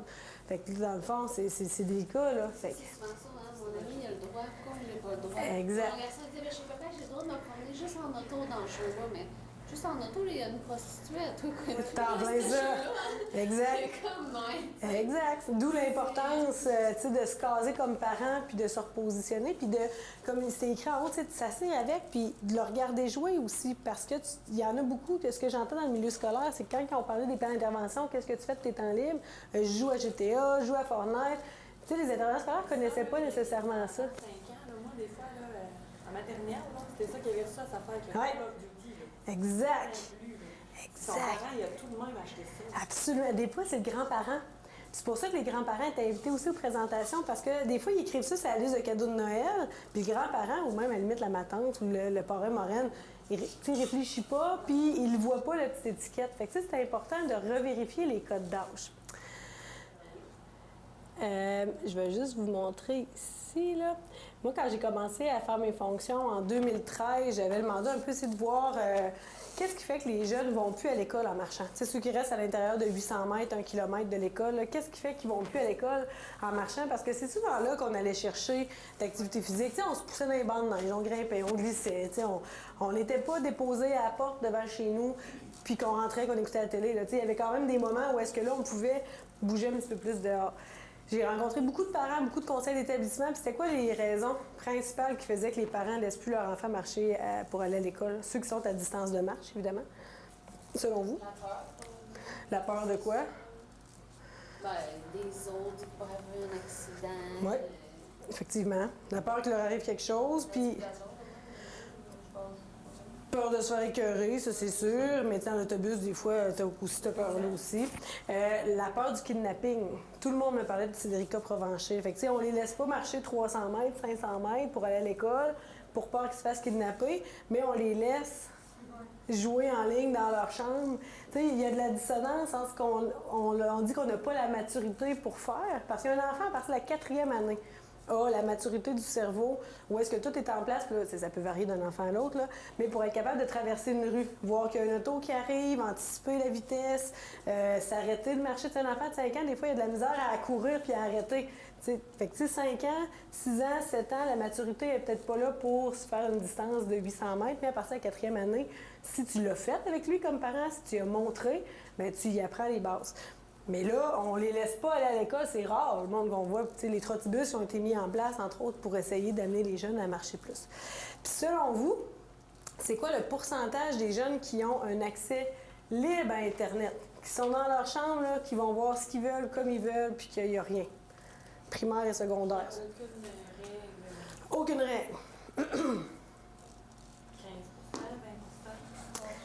On a 80 des jeunes du primaire, puis 96 du secondaire. Le 4 du secondaire, d'après moi, c'est à Saint-Vianney, là. Tu sais, entre Saint-Vianney et Saint-Tarcisius, là, qui sont protégés, ou est-ce qu'ils n'ont pas de réseau. Mais quand je dis qu'il n'y a pas de supervision, c'est le jeune qui est sur YouTube, qui tape bébé chat, mais qui passe de bébé chat à gros matou, à maman minou, tu sais, puis là, il se retrouve sur des images assez particulières, là. Ben, tu sais, c'est 80 du primaire qui font ce qu'ils veulent, comme ils veulent, puis qui n'ont pas de supervision nécessairement à qu'est-ce que les jeunes écoutent. Fait que des fois, on a l'impression qu'on est tout seul à mettre des règles, qu'on est donc sévère, mais c'est un problème, c'est aussi, là, tu sais, de savoir qu'ils ont accès illimité à Internet. Puis je vous rappelle, on ne laisse pas nos enfants marcher pour aller à l'école parce qu'on a peur qu'il leur arrive quelque chose, mais Internet est une ruelle infinie d'informations. Les réseaux sociaux. Est-ce que vous connaissez bien Snapchat, Instagram, Ask et les applications fantômes? Je vais avec un résumé parce que nos belles jeunesses sont surtout sur Snapchat. En fait, Facebook a été mis en place en 2004. La majorité des parents sont sur Facebook, la grosse majorité, mais Facebook était le gros méchant. C'est fait qu'on empêchait nos jeunes d'aller sur Facebook parce qu'on leur disait ce que tu postes là-dessus, ça va te suivre tout le temps, fais attention aux photos que tu mets, ta. Fait que là, les parents, ils ont empêché leurs jeunes d'aller sur Facebook par peur d'intimidation, tout ça, mais les jeunes sont brillants, là. C'est les mêmes jeunes que les années 70, les années 80. Ils ont besoin de contourner l'interdit, ils ont besoin d'appartenance, ils ont besoin d'estime. Fait qu'ils sont allés sur Instagram, moi, je ne suis pas une adepte, là, mais c'est sensiblement la même affaire que Facebook. Hein. C'est des photos, tu commentes, t'aimes, tu partages, tu peux parler en privé. Mais ce qui arrive, c'est que les parents connaissent moins Insta que Facebook. Fait que les jeunes, ils font bien qu'est-ce qu'ils veulent là-dessus. Il y a d'autres jeunes, eux autres sont allés vers Snapchat. La particularité de Snapchat, c'est que l'image reste là 10 secondes. Fait que, tu sais, l'aspect instantané, l'aspect je peux faire une niaiserie, mais elle disparaît après. Fait que, tu sais, les jeunes, surtout les ados, adorent ça. Puis de plus en plus, Snapchat, ça commence à partir de 4e, 5e année, là, sont là-dessus. Fait que c'est de plus en plus jeune parce qu'ils mettent c'est attractif, tu sais, tu peux te mettre des petits yeux, des petites lunettes, des petits, des ça, des grosses bouches. Fait que, tu sais, ils s'organisent pour que ce soit attractif pour les jeunes. Puis Snapchat aussi, c'est que si, mettons, Geneviève, je t'envoie une photo de moi qui n'est pas à mon avantage ou n'importe quoi. Si tu fais une capture d'écran, moi, je vais recevoir un message qui dit « Geneviève a fait une capture d'écran de ce que tu as envoyé ». Fait que, tu sais, ça peut être rassurant. Sauf que là, ce qu'on a vu dans le secteur aussi, c'est des jeunes filles qui envoyaient des photos coquines d'elles à la demande des gars. Ils envoyaient des belles petites photos, ils l'envoient, comptent jusqu'à 10. Ah, pas de capture d'écran, je suis correct. Fait que là, il envoyait un autre, puis il envoyait un autre, puis il envoyait un autre. Mais là, ce qui arrivait, c'est que les beaux garçons, c'était à appliquer des applications fantômes, comme la calculatrice, qui venaient bloquer le message de capture d'écran. Fait que les filles se pensaient en sécurité alors qu'ils s'envoyaient des photos d'elles. Mais tu sais, les réseaux sociaux sont arrivés en même temps que les cours de sexo ont disparu à l'école. Donc, qu'est-ce qui se fait? Qu'est-ce qui se fait pas? Il y a eu un trou dans la génération de filles aujourd'hui. Fait que les gars se retrouvaient avec des volumes de photos dans leur téléphone incroyables. Puis les parents, même s'ils voulaient surveiller, tu sais, ils les trouvaient pas dans le téléphone. Ce que les gars faisaient, c'est qu'ils s'installaient des applications fantômes comme celle-là qui est la calculatrice. Puis que toi, comme parent, si tu fais pas la bonne combinaison de chiffres, c'est une calculatrice. Mais si tu fais la bonne combinaison, là, ça t'ouvre un autre fichier, comme un fichier cache, où est-ce que tu avais toutes les photos, les vidéos, les ci, les ça. Fait que je ne vais pas plus loin dans les exemples de ce qu'il y avait, mais au moins d'être conscient que ça existe. C'est facile à installer. Télécharger, moi. Tape application fantôme sur Google. Puis là, je vous donne l'exemple d'une calculatrice, mais ça peut être plein d'autres choses, là. Fait que, tu sais, l'idée n'est pas d'interdire. L'idée, c'est de faire de l'éducation à nos enfants. Qu'est-ce qui se fait? Qu'est-ce qui se fait pas? Parce que, tu sais, à force de tout interdire, ils vont contourner, ils vont trouver des solutions. Mais le gars qui s'installait ça, il peut pas dire qu'il savait pas que c'était pas correct ce qu'il faisait, là. Tu sais, la ligne est mince, là. Fait qu'on va pas plus loin dans l'exemple, mais c'est ce que de plus en plus le policier en milieu scolaire présente au secondaire pour informer les filles que c'est pas vrai, si tu reçois pas de capture d'écran, ça se peut qu'il y ait d'autres trucs contournés. Tu sais, c'est ça la problématique. Ask, connaissez-vous? Ask, ça, c'est un des préférés de ce temps-là des matapédiens. C'est que tu poses une question de manière anonyme. Qu'est-ce que tu penses de Émilie Boulay-Chouinard? Puis là, le monde, il se vide le cœur. Fait que vraiment, est-ce qu'à 14 ans, 12 ans, 11 ans, tu as la maturité pour faire ça? Fait que la fille qui est à la maison, qui voit ça, tout le monde qui, de manière anonyme, parle d'elle. C'est épouvantable comme situation. Puis tu peux pas nécessairement retracer à moins qu'il y ait des trucs. Puis là, ça, j'aurais pu vous en parler longtemps, mais en arrière, je vous ai laissé... C'est ça, je comprends pas. Vas-y. C'est comme C'est comme Snapchat. ouais, je sais, mais faut que tu les ajoutes, là, comme Snapchat, moi, il faut que j'ajoute Oui. des gens. Ouais, Tu sais, que tu Facebook, Ouais. faut que je les ajoute. Ouais. Et là, j'ai un certain cercle d'amis, mais après ça, quand ils commandent, c'est anonyme. Fait que ça fait partie de mes amis. Non, ben là, c'est d'autres choses. Ask, c'est comme d'autres choses. C'est n'importe qui s'inscrit sur Ask. Fait que tu peux être inscrit sur Facebook, tu peux être inscrit sur Instagram, tu peux être inscrit sur Snapchat, tu peux être sur Ask aussi. Oui, ça, je sais, mais ce que je veux dire, comment ça fonctionne pour avoir comme accès au. Tu sais, Snapchat, mettons, moi, si je veux. Tu sais, ma soeur, je l'ai ajoutée, là. Je veux, mettons, pour y envoyer des choses. T'as Oui. pas d'amis là-dessus, c'est ça que tu veux dire? Ah, C'est non. tout est anonyme. Tout est anonyme. Moi, mais je parle avec qui? Tu as comme une room, tu peux avoir des thèmes, tu peux avoir des chambres, comme des salles de discussion, là, comme qu'on avait dans AOL, là, ou des trucs comme ça. Mais ici, en arrière, là, je vous ai laissé une feuille où est-ce que tu as toute une description des choses qui sont utilisées. Il y avait 6 pages au début, mais je suis allée chercher vraiment celle qui, dans la vallée, était le plus utilisée. Les 2 premiers, c'est Skype et Twitter qui sont générales, mais toutes les autres, c'est 13 ans et plus. Fait que quand notre jeune de 9 ans est sur Snapchat, c'est 13 ans et plus, en principe. Fait qu'est-ce qu'il y a la maturité pour gérer ça? C'est pas criminel qu'il soit sur Snapchat, mais ça vient avec un coaching qui, souvent, ne se fait pas. Ce qui est intéressant de savoir, c'est que toutes les applications comme Snapchat, Instagram, encore une fois, et compagnie, puis Facebook, viennent jouer dans notre circuit récompense dans notre cerveau. Quand je publie une photo, que je fais un commentaire, puis que quelqu'un clique sur « j'aime », puis que je reçois la notification, il y a un système de micro-récompense qui s'installe dans mon cerveau, puis ça fait toujours une petite dose de dopamine. Fait que ces réseaux sociaux-là, de la manière qu'ils sont faits, c'est toujours pour t'amener à revenir, puis revenir, puis revenir. Puis quand ça fait longtemps que tu es allé, bien, ils t'envoient un rappel. Fait que, tu sais, eux autres, ce qu'ils veulent, c'est vraiment qu'il y ait toujours une petite livraison de dopamine qui soit livrée dans ton cerveau. Au même titre que quand tu vas jouer dehors, que tu joues à un jeu, que tu lances une balle, que tu l'attrapes, bien, ça aussi, ça fait de la dopamine. Mais quand ta seule dopamine que tu as, qui est l'hormone du plaisir, c'est en lien avec les écrans, c'est dur de décrocher aussi. Des fois, on a des parents qui disent « Moi, les réseaux sociaux, je ne veux rien savoir, ça ne m'intéresse pas. » OK, mais tu sais, il faut être conscient que 75 % de la population du Canada est sur Facebook. Fait que même si toi, comme parent, ça ne t'intéresse pas, si tes enfants sont là-dessus, ça vaut la peine au moins de s'informer comment ça marche. YouTube aussi, puis là en bas, on les voit. Puis nos ados spécifiquement, là, Facebook est vraiment en train de sombrer vraiment loin, surtout aux États-Unis. C'est Snapchat qui prend le plus de place avec un 80 % chez les filles, puis Instagram aussi. Puis aux États-Unis même, là, Snapchat est en train de dépasser Facebook à cause de l'aspect instantané puis que ça laisse pas de traces aussi. Fait que comme parent, c'est important de s'asseoir à côté de notre jeune puis juste qu'il t'explique comment ça marche. Même si toi, tu en as un, lui, qu'est-ce qu'il comprend de Snapchat puis aussi puis qu'est-ce qu'il fait là-dessus. Comment aider notre jeune versus les réseaux sociaux, là, justement, là, s'asseoir avec dans le divan, là, 20 minutes, là, puis montre-moi non comment ça marche tes affaires. Vous autres, vos petits sont plus jeunes aussi, là, mais même à des ados, là, 12, 13, 14 ans, là, comment ça marche tes réseaux. Puis s'il est plus vieux, s'il est plus jeune, puis qu'il en veut un compte, là, de s'asseoir avec, puis de l'aider à le créer, d'aller jouer dans ses paramètres de confidentialité, c'est important. Il y a bien des parents qui veulent pas, ils disent c'est son jardin secret. Non, c'est pas un journal intime. Tu sais, c'est important d'avoir accès à ces trucs. Puis il y a des parents, ce qu'ils nous disaient aussi, c'est qu'eux, ce qu'ils ont mis en place, c'est écoute, moi, je suis la personne qui t'aime le plus au monde. Tu sais, je suis ta mère, je suis ton père, peu importe.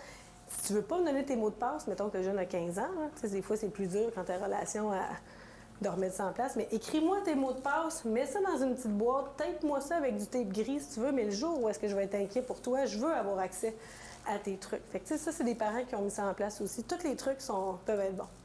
Mais d'aborder tous les thèmes qui se retrouvent sur le poster ici, ça, si vous le faites pas comme parent, c'est pas le milieu scolaire qui va faire ça, puis c'est pas le milieu d'éducation, puis c'est pas les amis qui vont le faire.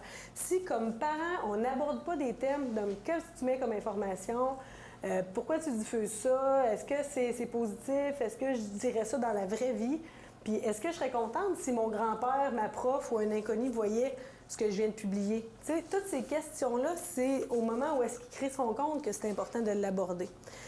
D'aborder aussi avec qui parle pour vrai, dans la vraie vie, dans ses réseaux. Pourquoi est-ce que le secondaire 5, c'est ton ami Facebook? Si tu le croises à l'épicerie, toi, tu es en secondaire 1, tu vas-tu lui dire salut? Hey, non, tu sais, je vais être bien trop gênée. Ben pourquoi tu veux qu'il soit dans tes amis? C'est surprenant comment que les jeunes, tu sais, le pouvoir d'avoir beaucoup d'amis sur Facebook, sur Insta, puis sur combien de monde qui te suivent, mais tout ça, c'est de la dopamine. Chaque ami de plus, ça libère de la dopamine dans le cerveau, puis c'est là que la dépendance commence à s'installer. Ça n'arrive pas du jour au lendemain. Qu'est-ce qu'il donne comme info? Qu'est-ce qu'il publie de public? Tu sais, en arrière, vous l'avez, cette feuille-là, en version plus petite, là, mais c'est 3-4 thèmes à aborder avec son jeune là, qui commence ses réseaux sociaux. Parce que si vous ne le faites pas, il n'y a personne qui va le faire. Fait que ça, ici, c'est les paramètres de confidentialité de Facebook aussi que j'invitais les gens à aller voir. Parce que quand Facebook fait des mises à jour, les paramètres de confidentialité changent. Puis, tu sais, vos enfants, quand ils se font leur compte, ils vont pas voir ça. Fait que d'emblée, tout est visible à tout le monde, leur publication. Est-ce que vous connaissez la Snap Map? Pour ceux qui ont Snapchat. Toute personne qui installe Snapchat sur son téléphone, dans le fond, souvent, il va se faire un Bitmoji aussi pour fitter avec sa Snapchat. Ça, c'est le mien, là, avec mon chien que j'ai fait pour la présentation. Mais de la manière que ça fonctionne, ouais, c'est plus un raton. Il n'y avait pas de golden dans les choix. Ce que j'ai fait sur la capture d'écran, ça, c'est la capture d'écran de mon ado de 14 ans là, qui a accepté parce que moi, j'ai pas assez d'amis sur Snapchat. Fait que lui, il en avait quand même beaucoup. Fait que de loin, on fait une capture d'écran. Fait que tu es capable de voir en temps réel chaque ami est où présentement. Et plus que tu as grandi, là, il n'a pas voulu que j'aille trop loin, là, mais tu peux aller voir coin Chamberlain, coin rue de l'Or, tu vois les maisons, exactement qui est où, là, maintenant. Hein? Il y en a tout le temps deux, c'est tout le temps deux meubles. Puis, tu sais, on demande à nos amis, là. C'est juste ceux qui sont amis avec lui. Ouais, mais nos belles jeunesses, ils ont du 500-600 amis, Snapchat, là. Moi, je comprends, mais ils ont accepté. Tu sais, comme ils demandent toujours. La géolocalisation. Ouais, bien, les jeunes, pour pouvoir aller plus loin, ils cliquent oui. Ils cliquent oui, mais ils ne savent pas ce que ça veut dire. Fait que d'emblée, c'est quasiment sont toutes là-dessus. Par contre, ils peuvent être sur un mode fantôme, qu'on appelle, où est-ce que là, ils ne sont pas visibles sur la carte, ou ils peuvent être visibles, juste choisir 1, 2 ou 3 amis, mais pas être visibles par les autres. Mais ça, les jeunes ne le savent pas. Fait que d'emblée, ils savent tout qui est où. Puis là, même en fin de semaine, mon garçon me montrait une nouvelle application.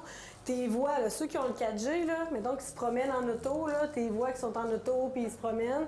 Puis là, des fois, tu as même des notifications qui disent « Tel ami vient de se déplacer à Sherbrooke en 14 heures. » Tu sais, c'est grave, là, c'est énormément... C'est tellement personnel. C'est tellement personnel. On demande à nos voisins de ramasser nos publisacs, puis quand on s'en va pendant 3-4 jours en vacances, puis nos jeunes, écoute, tous leurs amis de la vallée savent que tu es sorti parce qu'ils te voient tous à l'extérieur. Fait que tu sais, comme parents, la majorité des parents que j'ai rencontrés ne connaissaient pas SnapMap. Sauf que ton jeune, quand tu t'en vas à Québec pour la fin de semaine, tu peux-tu faire penser de te mettre en mode fantôme, tu sais, de l'aborder, sinon lui, il le fera pas. Ça marche? Pour des gens mal intentionnés, quand ils réussissent à entrer, Qui est super facile. Il y avait eu un témoignage là-dessus, justement, que c'était pédophile. On cherchait du monde de même. Absolument. J'ai dit, oui, je sais ce que tu là, je vais aller chercher. Oui. Puis même juste des amis qui étaient amis, qui sont plus amis, mais que j'ai obligé de l'enlever sur Snapchat. J'y ai fait du trouble, il vient se manger. Puis j'avais des parents la semaine passée qui me racontaient que pour la fête de sa fille, il avait prêté le chalet ou quelque chose. Là, mais tu sais, c'était rien d'officiel, c'était pas un open house, c'était pas un party sur Facebook non plus. C'est juste que les amis de l'école, ils ont vu qu'il y était tant de filles ensemble dans telle bâtisse. Fait que ça s'est mis à débarquer. À la gang, t'sais. Fait que là, c'est des jeunes de 13-14 ans qu'il faut qu'ils gèrent ça, t'sais. Fait que c'est toute une question d'éducation par rapport à SnapMap. De plus en plus, ce qu'on voit, c'est le FOMO. J'ai lu ça en fin de semaine dans une revue hautement scientifique de cool. Mais je suis allée faire mes recherches un matin. Le FOMO, c'est pas quelque chose qui fait partie du DSM-5 là, dans les critères diagnostiques. C'est quelque chose qui a toujours existé, mais que là, ils ont mis un nom. C'est la fear of missing out, c'est-à-dire l'anxiété de rater quelque chose. Autant que nos gars sont en cyberdépendance de jeux, ça, c'est nos filles qui ont de la misère à déconnecter des réseaux Instagram, Facebook, Snapchat, parce qu'ils ont peur de manquer quelque chose de mieux que ce qu'ils sont en train de faire là. c'est typiquement féminin comme situation, puis typiquement adolescente aussi. Fait que ça existait avant. C'est juste que là, tu compares ta vie, un peu comme on disait tantôt. Tu compares ce que tout le monde fait. Toi, tu es chez vous le vendredi soir, tu écoutes un film avec tes parents, mais là, tout le monde, ils font des affaires plus intéressantes que toi. Fait que là, au niveau de l'estime, ça descend. Fait que le fear of missing out, c'est ce qui est de plus en plus, qui revient s'installer de plus en plus dans la personnalité des jeunes filles. Et au niveau des textos, ça, c'est l'autre chose qui est intéressante parce que quand on se parle sur Messenger ou sur Snapchat, c'est pas comptabilisé, ça, c'est sur le Wi-Fi, puis c'est pas compté. Mais ce qu'ils ont fait l'année passée, c'est qu'avec la compagnie Rogers à Montréal, ils ont analysé des milliers de cellulaires de jeunes ados de 13 à 17 ans, puis ils s'envoyaient 6300 textos par mois. En plus de Snapchat, Facebook et compagnie, 6300 textos par mois, là, c'est 30 jours dans un mois. Là. Fait que c'est énorme. Mais ce qui est particulièrement intéressant, c'est que la moitié de ceux-ci sont envoyés entre 9 et 4 du lundi au vendredi. Sont où les jeunes entre 9 et 4 du lundi au vendredi? À l'école. Puis quand ils ont fait croiser les numéros, c'est qui leur écrit? C'est qui les texte? La fille à côté. C'est les parents. Hein? C'est les parents qui OK. textent leurs jeunes à l'école pour leur demander des choses, leur demander des trucs. Oublie pas, t'as ton rendez-vous à soir. Tu sais. Puis le jeune, puisqu'on entend du milieu scolaire aussi, le jeune qui sort de son cours d'éduc, qui a de la peine parce qu'il n'a pas eu de passe, qui texte sa mère. Puis j'ai pas eu de passe en éduc aujourd'hui. Puis là, j'ai vu de l'intimidation. Puis là, ils m'ont encore écœuré. Fait que là, la mère, elle reçoit ça, elle est au travail. Qu'est-ce qu'elle fait? Elle débarque à l'école. Son gars est en détresse. T'sais. Fait qu'avant, la peine qu'on vivait de c'est passé quelque chose, mais je gère ça à l'école, ça appartient à ça. Ben là, tout de suite, là, tu cherches un sauveur. Fait que c'est souvent ta mère, tu y textes, alors qu'avant, on l'aurait vécu, on aurait parlé au souper, mais on aurait passé à d'autres choses. T'sais, notre cerveau aurait assimilé puis développé des mécanismes d'adaptation. Mais maintenant, tout de suite, on cherche à se décharger avec ces textos-là. Fait que c'est une habitude qui est très problématique. Puis quand tu regardes les habitudes aussi des heures, la majorité des cellulaires, les textos roulaient jusqu'à 2-3 heures du matin parce qu'on avait les heures, puis ça recommençait à partir de 5 heures. Puis même tantôt, quand je parlais du FOMO, du Fear of Missing Out, on a beaucoup de jeunes, d'ados dans Poly qui postent des affaires sur Instagram et sur Facebook la nuit pour être sûr que les autres, quand ils vont se lever le matin, c'est ça qu'ils vont voir, pour avoir leur petite dose de dopamine. Ils ne disent pas le même, mais pour être sûr d'avoir des likes puis des vues, ils se mettent un cadran la nuit pour pouvoir poster des trucs. Tu sais, c'est assez particulier, mais il faut que ça se soit installé longtemps. Puis là, je ne vous parle pas de Laval puis de Montréal-Nord, je vous parle de la vallée.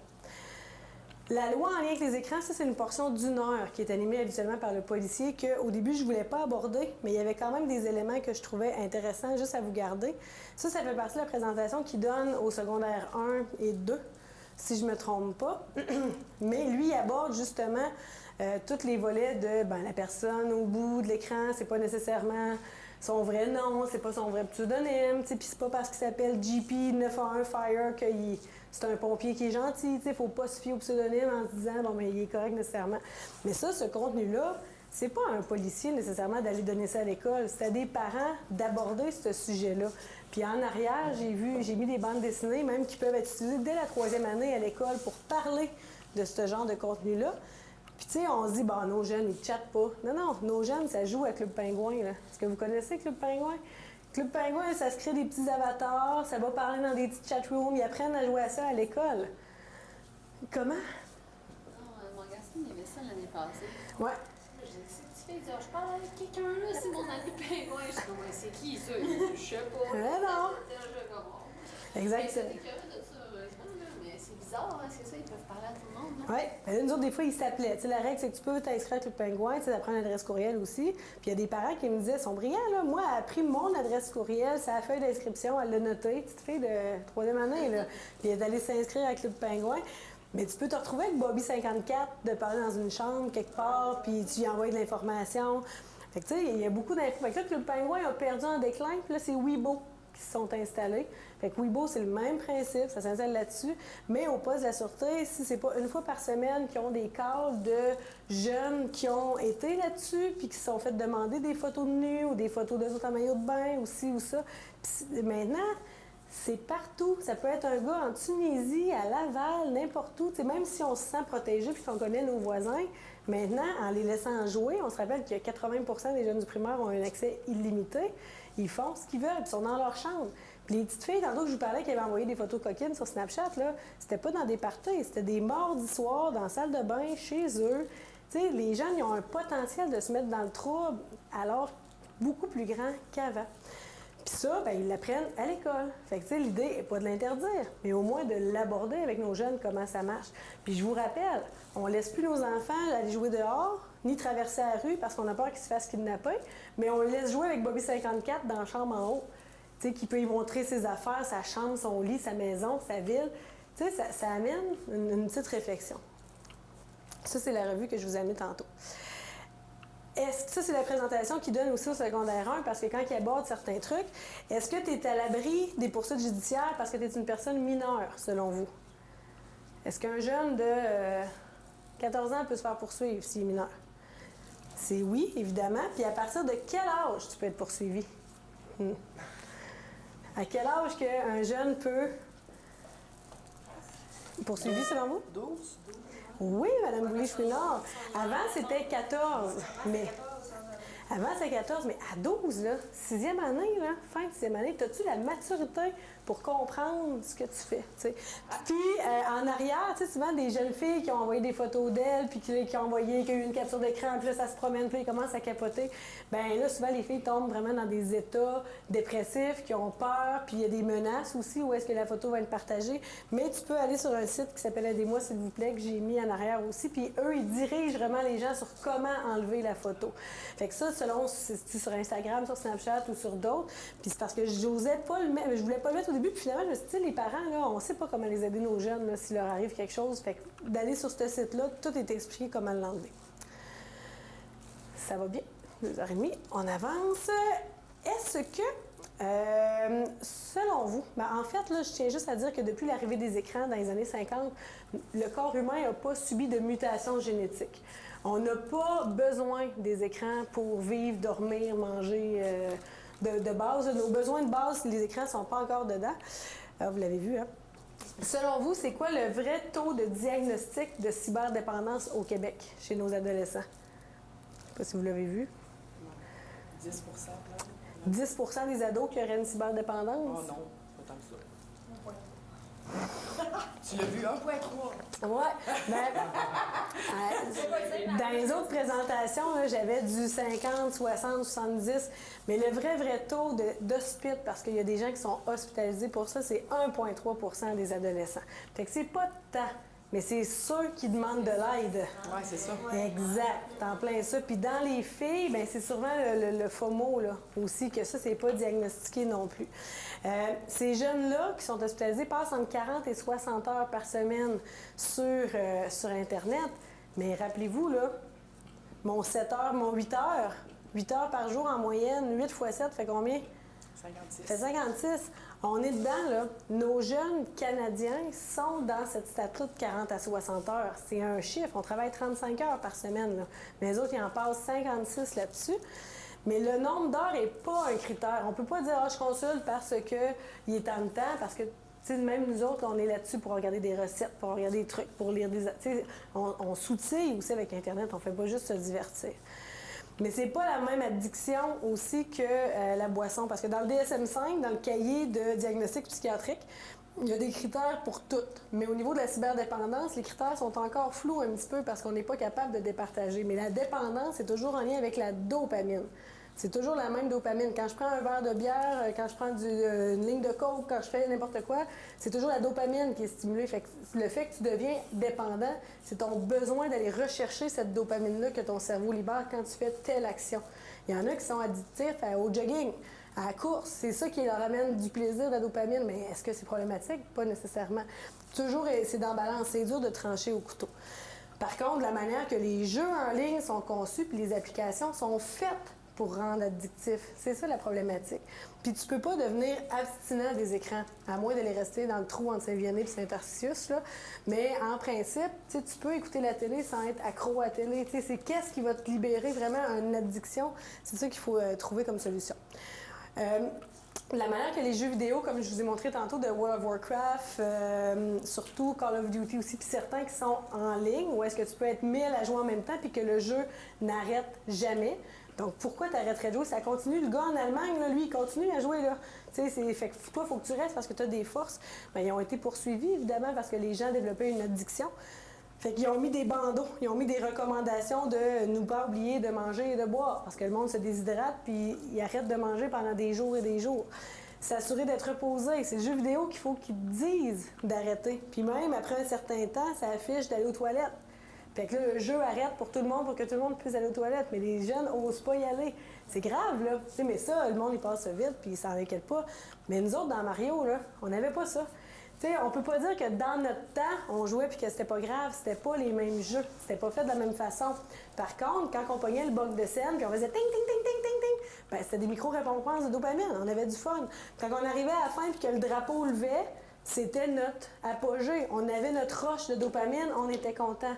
Mais maintenant, les séquences de jeu, plus que ça va, plus de la manière qu'ils sont conçues, au début, quand tu joues, tu réussis tes tableaux de manière très rapide. Mais plus que tu t'en viens bon, plus que c'est long avant d'aller chercher ta dopamine à la fin, d'aller chercher si je compare ton drapeau de la finale. Fait que si toi, là, ton jeune de 8 ans, il joue depuis 1 heure et quart, puis là, que tu lui dis, là, c'est assez, viens souper, puis que tu fermes la console, il va se désorganiser parce qu'il attend après ça depuis 1 heure et quart. C'est comme si c'était un cocaïnomane, que tu y enlevais sa poudre puis que tu achetais aux toilettes dans sa face. C'est la même réaction. C'est ça? C'est vrai? Tu confirmes? Mais tu ne deviens pas comme ça du jour au lendemain. Ça s'installe graduellement. Puis ce que le DSM-5, dans le fond, eux, ils ont rapporté comme symptômes, puis encore une fois, un symptôme, c'est vague, il faut que ce soit observé. Comment ça s'installe dès l'âge de 4 ans? Est-ce qu'il y a une préoccupation majeure face au jeu? Donc, est-ce qu'il revient de l'école puis sa première préoccupation, c'est d'aller s'installer là-dessus? Est-ce qu'il y a des symptômes de sevrage quand il ne peut pas jouer? Quand on parle de symptômes de sevrage, là, il est plus irritable, il est plus anxieux, il a l'impression qu'il va manquer quelque chose, les autres ont besoin de lui, il est triste. Tu sais, c'est vraiment un symptôme de sevrage qui se vit, c'est des vraies émotions que lui vit. Est-ce qu'il y a une tolérance? Il faut qu'il joue de plus en plus pour avoir le plaisir qu'il avait au départ. Est-ce qu'il a essayé d'arrêter? Ou on a essayé de mettre un cadre à la maison puis ça n'a pas marché? Puis lui-même, il comprend, mais il n'est pas capable d'arrêter. Est-ce qu'il compte des menteries? Ça, c'est les mêmes critères même pour les adultes, là. Est-ce qu'il compte des mensonges à son entourage, au monde qui vit avec lui? Est-ce qu'il compte des mensonges par rapport au temps qui a passé? Il banalise en disant « ben non, je me suis couché à 11 heures, mais dans le fond, il s'est couché à 2 heures. » Ou il cache les appareils. Il y a bien des parents, qu'est-ce qu'ils me racontaient, c'est que leurs jeunes cachaient les tablettes en dessous des commodes, tu sais, pour quand ils allaient se coucher pour pouvoir y avoir accès dans la chambre à coucher. Fait que ça, c'est des signes qu'il faut que ça lève des drapeaux jaunes quand nos jeunes se replacent là-dedans. Les prochains, est-ce qu'il y a une perte d'intérêt ou une réduction des autres activités, des choses qui se passent en dehors des écrans? Est-ce que ça ne l'intéresse plus de la Val-d'Irène? Ça ne l'intéresse plus de faire des sorties avec la Maison des jeunes? Ça ne l'intéresse plus de faire d'autres choses parce que ses seuls intérêts sont autour de ces écrans? Est-ce que malgré les avertissements, il continue? Malgré qu'il y ait des conséquences, on a beau mettre des conséquences, des choses en place, des chicanes, des menaces, il continue malgré tout, c'est plus fort. Est-ce que c'est sa seule manière qu'il a pour vaincre une mauvaise journée? Tu sais, des fois, l'exemple de prendre une bouteille de vin entre amis, bon, on jase, on prend un verre de vin, mais si moi, j'arrive chez nous à soir en disant « Hey, ma conférence n'a pas bien été, j'ai bégayé, puis je vais me prendre une bouteille de vin. » Mais tu sais, c'est le même principe. Est-ce que de jouer aux jeux vidéo, c'est la seule manière pour notre enfant de passer une mauvaise... d'oublier, dans le fond, une souffrance de la journée?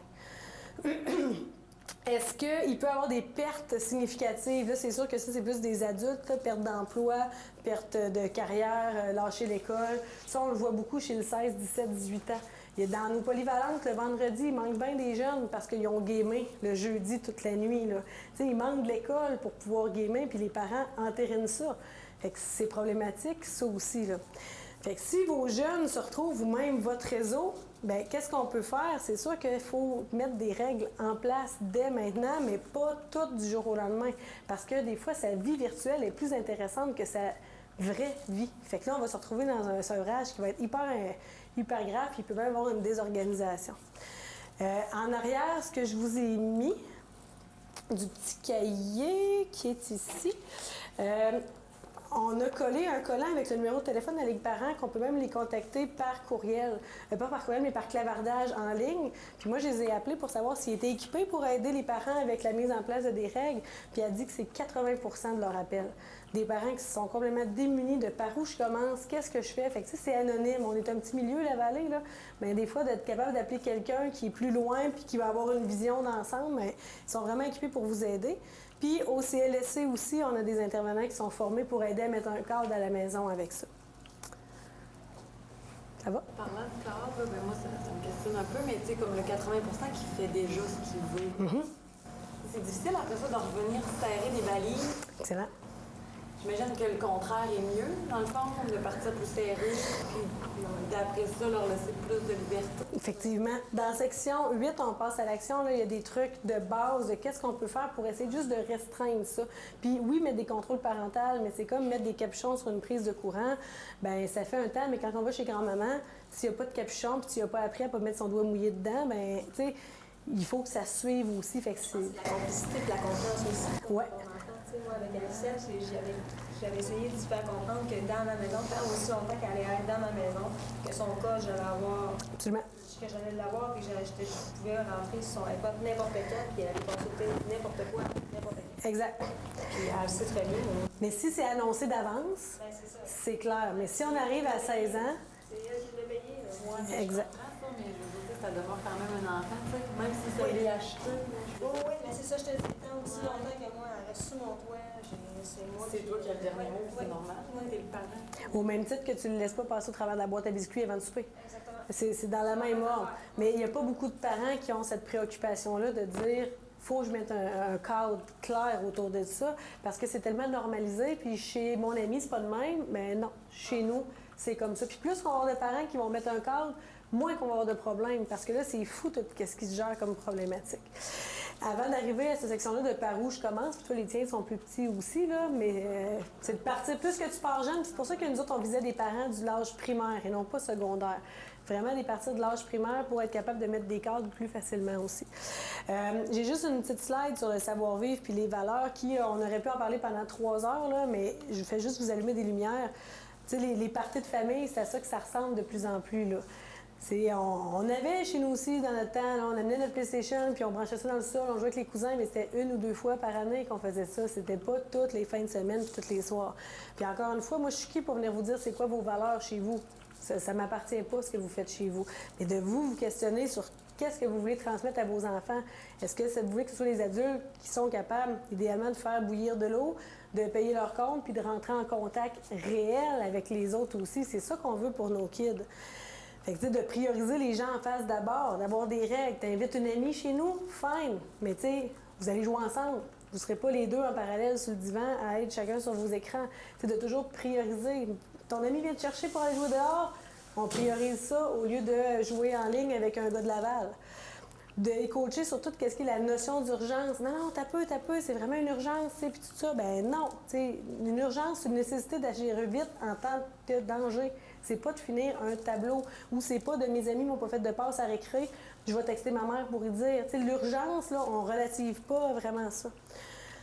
Finalement, est-ce qu'il se conduit aussi bien en personne qu'au travers des écrans? Qu'est-ce qui s'écrit là-dessus? Tu sais, Geneviève, tu as les codes à ta fille.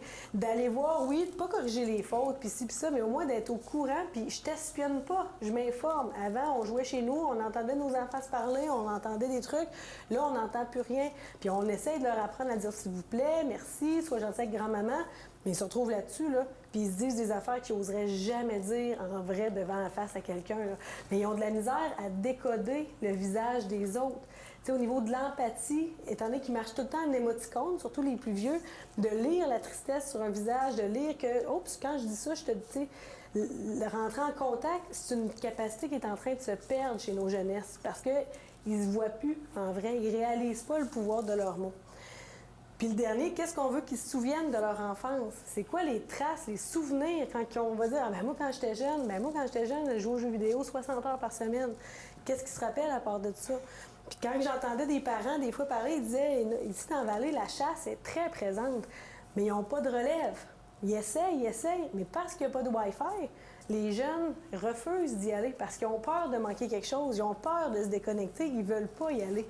Fait que, tu sais, qu'est-ce qu'on veut garder comme souvenir de nos enfants? Bien, qu'est-ce qu'on veut que les autres se rappellent? Un jeune qui avait donné son cellulaire à son ami pour qu'elle fasse le feu. Ouais, c'est ça. Les feux. C'est parce que sur Snapchat, un feu, c'est que, mettons qu'on est amis, à tous les jours, on a un feu ensemble, il faut que j'entretienne le feu, que je t'envoie un message à tous les jours. Fait que ça, c'est comme... Non, puis quand je dis qu'on est des immigrés technologiques, là, on peut pas comprendre à quoi ça sert. Là. Mais si tu manques une journée, tu perds tes feux. Fait que si ça fait 344 jours que tu es en relation, ben là, tu viens de tout perdre. Fait que là, l'autre échec après toi. Tu sais, il y a tout le temps une pression qui est complètement inutile que les jeunes se mettent, là, tu sais. En fait, avant de passer à l'action, ben, la première étape, ben, vous êtes ici, mais c'est de se remettre nous-mêmes comme parents en question. Puis dans le cahier Adopte le 7, c'était un peu ça le but aussi. On invitait les jeunes à colorier les 15 minutes qui passaient devant les écrans. La semaine prochaine, ça va être combien de 15 minutes qui bougent, dans le fond, pour vraiment essayer d'aller viser un 60 minutes par jour. Puis à la fin, on invite le jeune et le parent à cocher lui aussi ses 15 minutes de temps d'écran, puis ses 15 minutes de temps d'activité physique, autant le jeune que le parent. Parce que le parent aussi, c'est la première génération de parents qu'il faut que lui-même se remette en question. Parce que c'est rentré vite dans nos vies, puis on n'a pas été capable tout de le gérer de la même façon non plus. Tu sais, ça prend de plus en plus de place. Ce que vous pouvez faire comme parents, surtout pour ceux qui ont des problèmes de jeux en ligne ou des ados, on peut appeler notre fournisseur Internet qui était là sous Cogeco. Puis on lui demande de nous envoyer le rapport d'utilisation d'Internet. Ils vont vous envoyer combien de temps chaque cellulaire a été utilisé cette semaine, combien de temps la PS4, combien de temps le ci, combien de temps le ça. Fait que ça vous donne quand même un bon pouvoir de dire « Oh, là, mon chéri, 54 heures cette semaine, là, juste sur ta PS4, on va mettre des balises. » là, tu sais. Fait que le bilan de fournisseur Internet, ça peut déjà vous donner des armes en partant. Et évidemment, d'être prêt à suivre les règles que vous allez mettre en place, qu'on va voir un petit peu plus loin. Avec les ados, surtout, tu sais, avec les jeunes, c'est beaucoup plus facile, mais avec les ados, une manière qui fonctionne bien pour les amener à diminuer leur temps d'écran, c'est de leur expliquer tout le principe de la dépendance, justement. Tu sais, un jeune des années 70, qu'est-ce qu'il veut? C'est être affranchi, être indépendant. Mais ils deviennent hyper dépendants de ça. Fait que quand ils comprennent que le but des jeux vidéo, c'est de faire de l'argent, puis que le but des jeux vidéo, c'est surtout de les amener à consommer plus. Puis si tu veux passer tel tableau, il faut que tu achètes, puis il faut que tu achètes, puis il faut que tu achètes. Bien, quand ils comprennent ça, puis le principe de dopamine, ils sont plus faciles après ça à mieux gérer leur temps. Puis, je vais vous le dire après, là. Ce livre-là, Les écrans et toi, est vraiment pour des 5e, 6e années, secondaire 1. Il résume toute ma présentation. Je l'ai eue la semaine passée. Puis ça donne que c'est vraiment le même contenu, mais écrit dans un langage de jeunes, pour des jeunes. Puis il y a même une section sa dopamine, de comment ça marche dans le cerveau. Fait que, honnêtement, les adultes devraient lire ça pour vraiment, après ça, mieux être équipés pour argumenter avec leurs jeunes. Puis c'est un petit livre de 100 pages qui est vraiment très, très bien fait puis très vulgarisé. Ce qu'on va avoir aussi la semaine prochaine, le 26, la feuille est à l'arrière, mais on a un monsieur qui s'appelle Amnon Suissa qui vient faire la tournée de toutes les classes du secondaire pour venir, ici à côté à COSAP, là, ils vont tous rencontrer les jeunes pour venir parler de la cyberdépendance justement. Comment ça s'installe, qu'est-ce qu'on fait. Puis Nancy Dompierre faisait la tournée des classes pour demander aux jeunes c'est quoi les avantages des écrans, c'est quoi les inconvénients. Puis à la grande surprise de Nancy, les jeunes, des désavantages, ils en nommaient de même, beaucoup plus que des avantages. C'est comme si les ados disaient « mettez-nous un cadre ». On n'est pas capable, nous autres, de s'auto-réguler. On vit juste là-dessus. Mais quand ils ont le choix, ils apprécient bien plus leur journée quand ils ont un cadre autour de ça, mais ça leur prend un effort spectaculaire pour le mettre en place. Puis lui, Amnon Suissa, le jeudi soir, il va être là pour les parents. Puis le vendredi, il est là pour les intervenants. Donc lui, il vient vraiment parler spécifiquement de la dépendance. C'est lui qui a inventé les maisons des jeunes dans les années 80. Donc c'est vraiment un expert qui débarque à Montjoly, qui vient en vallée, puis qui repart après. Des trucs à la maison, c'est surtout pour du primaire, là, comme tu parlais, les tiens, là, tantôt, comment on fait pour commencer à mettre un cadre. Là. Bien, déjà de mettre des règles, on privilégie les heures communes. On n'invente pas la roue avec ça. Là. Vous vous rappelez, là, quand l'ordinateur est arrivé dans les maisons, là, le gros ordinateur beige, là, on pouvait-tu le mettre dans nos chambres de nos kids de 9 ans? Non. Il était où, cet ordinateur-là? Dans le salon. Il était dans le salon. Pourquoi il était dans le salon? Que nos mères ils regardent qu'est-ce qu'on fait. Pour que nos mères regardent qu'est-ce qu'on faisait, s'informer, s'intéresser, puis ça faisait peur, cette machine-là. Tu peux là. pas aller sur MIRC, tout ça. Non, tu peux pas aller sur ICQ non plus. Elle voulait appeler, elle disait Ah ouais, mon Dieu, lâche-le, mon téléphone! Effectivement, ça a duré un bout.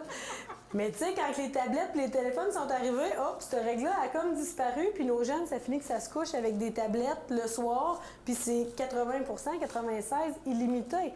Fait qu'il y a vraiment une dissonance entre ce qui s'est passé dans les années 2000, début 2000, puis l'arrivée des tablettes, où est-ce que là, hop, les règles n'existaient plus. C'est aussi parce que nous autres, on a connu d'autres choses. Qu'est-ce que tu veux dire? Mais je veux dire, moi, tu sais, j'ai eu mon premier ordinateur à 14 ans, 15 ans, puis tu sais, on était dans les premiers, là, pour Internet chez nous. Mais maintenant, tu sais, comme ma fille, elle a même pas 3 ans, elle sait comment ils font ça, mon téléphone. Tu sais, elle sait où mon application météo, là. Puis pourtant, je la laisse très rarement. Oui.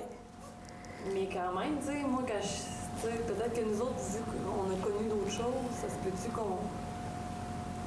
Je sais pas comment dire ça. C'est comme si les autres ont baigné là-dedans, puis ils ont juste ça. Bien, tu sais, nous autres, on est des immigrés technologiques, puis le temps, nous autres, le temps que ça se connecte, que ça embarque, que notre mère faisait un téléphone, ou qu'on écoutait la télé, tu sais, à 8 heures, là, c'est des émissions d'adultes qui embarquaient, là. Fait qu'on faisait d'autres choses, on allait, tandis que là, le canal channel, là, le Kid Channel, il est tout le temps 24 heures sur 24. Un enfant peut aller là-dessus sans limite, tu sais, il n'y en a pas de restriction. Fait que pourquoi? Il n'est pas capable de s'autoréguler à 3 ans, 4 ans, 5 ans, 7 ans si tu y enlèves pas puis que tu mets pas des heures fixes. Je te le prête pendant 15 minutes, je mets le timer sur le four. Dans 15 minutes, quand ça sonne, je le reprends. C'est pas trop compliqué comme consigne. Il faut juste être constant puis être cohérent. Mais si tu le fais pas, le 15 minutes va se transformer en une demi-heure, 45, une heure. Tu sais, ça finit pas. Le temps est élastique. Puis même nos jeunesses, tu sais, maintenant, ça écoute plus la télé. Tu sais, puis ça se vante. Chez nous, on n'a pas de télé. Là, on écoute Netflix. Ben Netflix, là, t'as une série qui embarque, puis là, tu le finis. Hop, là, tout de suite, t'es incité à écouter le prochain épisode. Puis même, il embarque tout seul, des fois, pour certaines séries. Fait qu'ils sont pas capables de s'autoréguler. C'est pour ça que plus que tu mets un cadre jeune, plus que c'est simple après, mais il n'est jamais trop tard pour t'en mettre un. Désigner, ça, c'est des affaires assez simples aussi, puis on peut le faire même quand ils sont rendus adolescents, là, mais désigner dans la maison des zones puis des moments sans écran.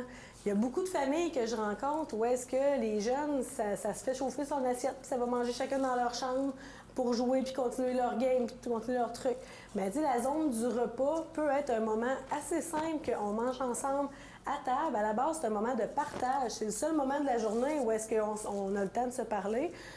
On met le monde extérieur de côté, puis pendant qu'on est à table, au moins, tu sais, on s'informe les autres, puis on apprend des habiletés sociales. Quand tu racontes ta journée ou quelque chose qui s'est passé à l'école, bien, je t'écoute. Tu sais, je suis pas en train de regarder une vidéo YouTube qui est plus intéressant que ce que tu me racontes. Tu sais, au niveau, encore une fois, du développement des émotions, pour des jeunes, c'est hyper important. Mais ça, c'est des exemples. Je vous dis pas de faire ça à tout prix. C'est des exemples de des moments qu'on peut privilégier pour développer d'autres habiletés. Ne pas dormir avec son téléphone, vous l'avez vu, la section sur le sommeil, c'est primordial. Puis je vous parle pas des ondes, puis des ci, puis des ça. Ça perturbe le sommeil. C'est comme si votre ordinateur était toujours en écran de veille, prêt à faire bouger la souris quand on a ça à côté. À moins que vous disiez, moi, je dors comme une bûche, puis je suis correct, mais c'est assez rare. Puis surtout nos jeunes, quand tu les questionnes, là, il y a 19% des parents qui pensent que leurs jeunes regardent leur téléphone la nuit.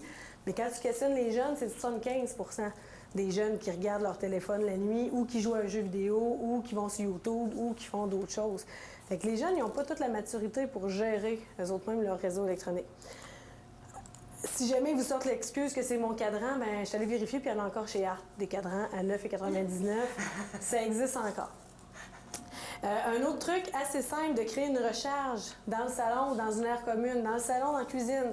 Toutes les tablettes de la maison, tous les téléphones, à 8 heures, ou peu importe, choisissez votre moment, mais à partir de telle heure, c'est branché. On va l'écouter, la télé, ensemble, une émission d'une demi-heure. Mais je vais l'écouter avec toi, on va avoir des interactions où je ne parlerai pas avec grand-maman en même temps, où je ne gérerai pas un blog, où je ne gérerai pas des discussions d'une autre famille pendant que on est ensemble et que c'est le seul moment de la journée qu'on se parle. Bien, là, on a des interactions, là, il y a des avantages à être ensemble. Fait que l'idée, encore une fois, puis de faire le test, vous allez voir vos jeunes en ayant le téléphone ou leur Snapchat d'allumer, là, quand ils vont se coucher, là, ça bip jusqu'à 11h, minuit, 1h du matin. Tu sais, quand ils ont 600 amis, là, ça finit pas de finir, là, les notifications. Puis un autre truc, convenir d'une journée, puis c'est trop dur une journée, une demi-journée sans technologie, le samedi matin ou le dimanche matin, peu importe, tu sais, mais on se garde un moment dans notre semaine où est-ce que c'est à nous, ce moment-là, comme famille. On va faire de quoi? On va à la piscine, on sort, on va voir la maison des jeunes et où, tu sais, on fait quelque chose sans technologie. On n'a pas besoin d'être tout le temps joignable partout, tout le temps. Sauf que là, ça devient une dépendance qui est de plus en plus difficile à faire par les gens. Les Européens sont beaucoup plus avancés que nous par rapport aux technologies. Eux, ils voient les impacts encore plus, étant donné qu'ils ont un plus gros volume de population, puis ils ont moins d'espace vert pour aller dehors aussi, là. Eux, depuis 4 ans, que c'est vraiment la règle des 4 pas. Eux autres sont allés vraiment plus spécifiques. Pas d'écran le matin, pour les raisons qu'on a vues tantôt. Puis tu sais, pense-y, là, combien de fois que quand je dors avec mon téléphone à côté de mon lit, là, avant même d'aller voir mes enfants ou mon chum, de savoir si on passé une belle nuit ou si c'est correct, je regarde sur Facebook ou sur Instagram, qu'est-ce qui s'est passé dans la nuit des autres avant de m'informer de ceux qui sont proches de moi, là. Tu sais, il y a toute cette relation-là aussi. Pas d'écran pendant les repas. Encore une fois, on se déloge de beaucoup de choses. Pas d'écran avant de s'endormir, puis pas d'écran dans la chambre d'enfant. Avec ces 4 pas-là, là, on vient de régler bien des conflits, bien des problèmes. Mais au début, si on présente juste ça, sans toute l'heure et demie de contenu, on peut dire hey, « capote ». T'sais, mais quand on comprend vraiment l'impact au niveau du développement des habiletés, surtout chez nos 0-9 ans, bien, si tu pars avec ces règles-là, tu n'en auras pas de problème nécessairement. Le temps d'écran, si on se rappelle, au niveau du temps, 0-5 ans, c'est le moins de temps possible parce qu'il y a trop d'impact sur le développement des habiletés générales. Puis, c'est pas l'écran le problème, c'est qu'est-ce que le jeune ne fait plus le problème. Les 6 à 11, on établit des limites claires et qu'on fait respecter. C'est vraiment super important. Puis d'être constant entre parents par rapport aux écrans. Il y a des familles que ce qu'ils ont fait, que c'était un truc qui était utilisé, c'est étant donné qu'ils disent, bon, mais nous autres dans la famille, 8, on trouve que c'est trop sur semaine, on dit tu as droit à 6-15 minutes dans ta journée. Mettons que tu donnes des jetons de poker ou 6 petits jetons, n'importe quoi, là, ou que tu aies choisi tes 6. Eh bien, moi, mon émission du matin, je l'aime vraiment. OK, on prend ces 2-là, mais après ça, il t'en reste juste 4. T'es mets où tes 4 autres? Tu sais, tu peux pas faire ça pendant 10 ans, mais juste pour l'amener à prendre conscience de c'est quoi ces minutes qu'il veut absolument avoir. Bien là, ça t'amène à avoir une discussion avec lui, puis il développe des habiletés. Juste de ne pas ouvrir la télé tout de suite après souper, juste ça, ça vous sauve bien du temps. Puis tu sais, il y a beaucoup de garderies que la télé est toujours allumée, non-stop, sur LCN, sur ci, sur ça, des bonhommes. C'est une surstimulation d'informations pour des enfants qui ont de la misère à se concentrer à faire une action. Fait que ça aussi, tu sais, c'est problématique. On s'intéresse à ces codes d'âge, puis les 12 ans et plus, en principe, l'âge où est-ce que les jeux, puis les consoles embarquent, puis les réseaux sociaux, on négocie, on en jase ensemble. Puis quand je dis négocier, bien, si vous, comme parent, vous acceptez qu'ils jouent à Fortnite, bien, on joue, OK, je regarde comment ça marche. Toi, pour passer un tableau, ça te prend combien de temps? 1h30? OK, on le met où ton 1h30? Mais après 1h30, on arrête, par exemple. Tu sais, il faut qu'il y ait des conséquences, bien, pas des conséquences, mais que, comme tu disais tantôt, Geneviève, il faut que ce soit annoncé. Après 1h30, on ferme, on va aller rentrer des bûches, on va aller faire des tâches. Ils vont collaborer à la vie familiale, ce qu'ils ne font plus nécessairement. Puis on aborde les notions de citoyen numérique, gestion des réseaux sociaux, la vie réelle, la vie virtuelle. Si les parents ne le font pas, il n'y a personne qui va le faire. Votre plus grand défi, c'est l'ennui et l'attente. Si vous fermez les écrans de la maison, ça prend combien de temps à vos jeunes à se trouver de quoi faire? Combien de temps qu'ils lisent en moyenne, les jeunes, de dire « c'est long, c'est plate, je t'en ai. » Ouais, combien de temps qu'ils lisent? Le même temps qu'ils jouent. En moyenne, là. Ça peut être très long. Si tu pars ton chrono, là, tu dis « Là, mon chéri, là, tu fais ce que tu veux, il y a des Legos dans la maison, peu importe là, la cour, là, tu fais ce que tu veux, mais tu n'as pas d'écran. » Puis tu te dis, moi je le tiens, là, puis il le fera pas. En moyenne, les jeunes, il y en a que c'est 5, il y en a que c'est 30, il y en a que c'est 2 heures, mais en moyenne, c'est 17 minutes. Oui, mais c'est long, 17 minutes quand ça lire, là. Puis c'est plate. Ben c'est beau, regarde, j'ai des plantes à épousseter, j'ai des plaintes à nettoyer. Moi, trouver de quoi à faire. Trouve-toi quelque chose à faire. Puis c'est après ce 17 minutes-là, où est-ce que le jeune, ses connexions neuronales se font? C'est dans l'ennui, puis dans l'attente que le jeune se développe un monde imaginaire qui crée, qui invente. On a une génération d'enfants qui sont énormément passifs, qui ont de la misère à s'auto-stimuler, à se valoriser tout seul, à s'inventer des choses, à faire des tours, les faire tomber, à recommencer. C'est plus attrayant, parce qu'il y a tellement de son, tellement de lumière dans tous les jeux et les applications, que pourquoi qu'ils feraient d'autres choses que ça? Ça demande bien plus d'efforts, mais on a une génération d'enfants qui a une grande problématique là-dessus, puis même l'autonomie. Tu sais, de texter « Maman, il est mon chandail rouge », au lieu de lui-même d'aller voir dans la sécheuse ou d'aller regarder ailleurs. Tu sais, la capacité de se trouver lui-même des solutions au lieu de se chercher un sauveur. Tu sais, on a des enfants là, qui se comportent en victime parce que leur mère joue au sauveur en répondant à chacune de leurs demandes. Tu sais. L'idée n'est pas de tout couper du jour au lendemain, c'est de l'amener lui-même à trouver des solutions assez problématiques. Diminuer graduellement au besoin, c'est hyper important parce que surtout pour ceux qui font du jeu en ligne ou même ceux qui ont des blogs, puis des ci, puis des ça, bien leur réalité virtuelle, ils ont beaucoup plus de valorisation dans leur jeu que dans la vraie vie. Fait que si tu coupes tout du jour au lendemain, ça se peut qu'ils se retrouvent en sevrage puis que sa vie soit plate, parce qu'ils ne se valorisent pas. Dans la pyramide de Maslow du début, là, il n'y a pas d'autre moyen que ça pour se réaliser, pour se valoriser puis faire partie d'un groupe. Fait que ça aussi, il faut le prendre en considération. Encore une fois, si jamais vous voulez mettre des règles en place, c'est pas par où commencer, la ligne parent peut aider. Alors, dans les conclusions, l'idée est vraiment pas de démoniser et pas de se culpabiliser. On le savait pas, mais là, on le sait. Fait que quand on accepte que nos enfants passent 8 heures, 12 heures, 16 heures la fin de semaine là-dessus, on vivra avec les conséquences plus tard, mais on ne pourra pas dire « je le savais pas ». Fait que ça, c'est important de se remettre en question. Puis que la technologie, c'est un privilège, c'est pas un droit. Tu sais, comme tu disais tantôt, tu te l'es payé, mais tu vis dans ma maison. Puis on vit dans un monde où est-ce qu'il y a de l'électricité, puis du Wi-Fi.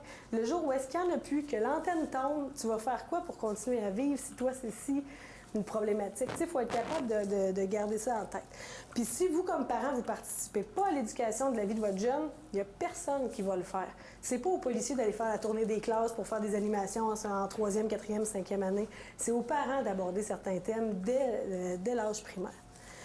Fait qu'en gros, on s'intéresse à ce qu'ils font, on regarde, on s'informe, on se fait des règles à la maison aussi, ça c'est primordial. À l'arrière, vous avez tous les outils que je vous ai laissés. Ça, c'est la présentation de Amnon Suissa qui est super, qui va être vraiment très intéressante. La feuille ici résume le 2 heures de présentation. C'est les recommandations de toutes les études. Ils ont fait une méta-analyse, ça a été imprimé en novembre, où est-ce que c'est les 25 recommandations que tout parent devrait connaître quand on accepte de rentrer les écrans dans la maison.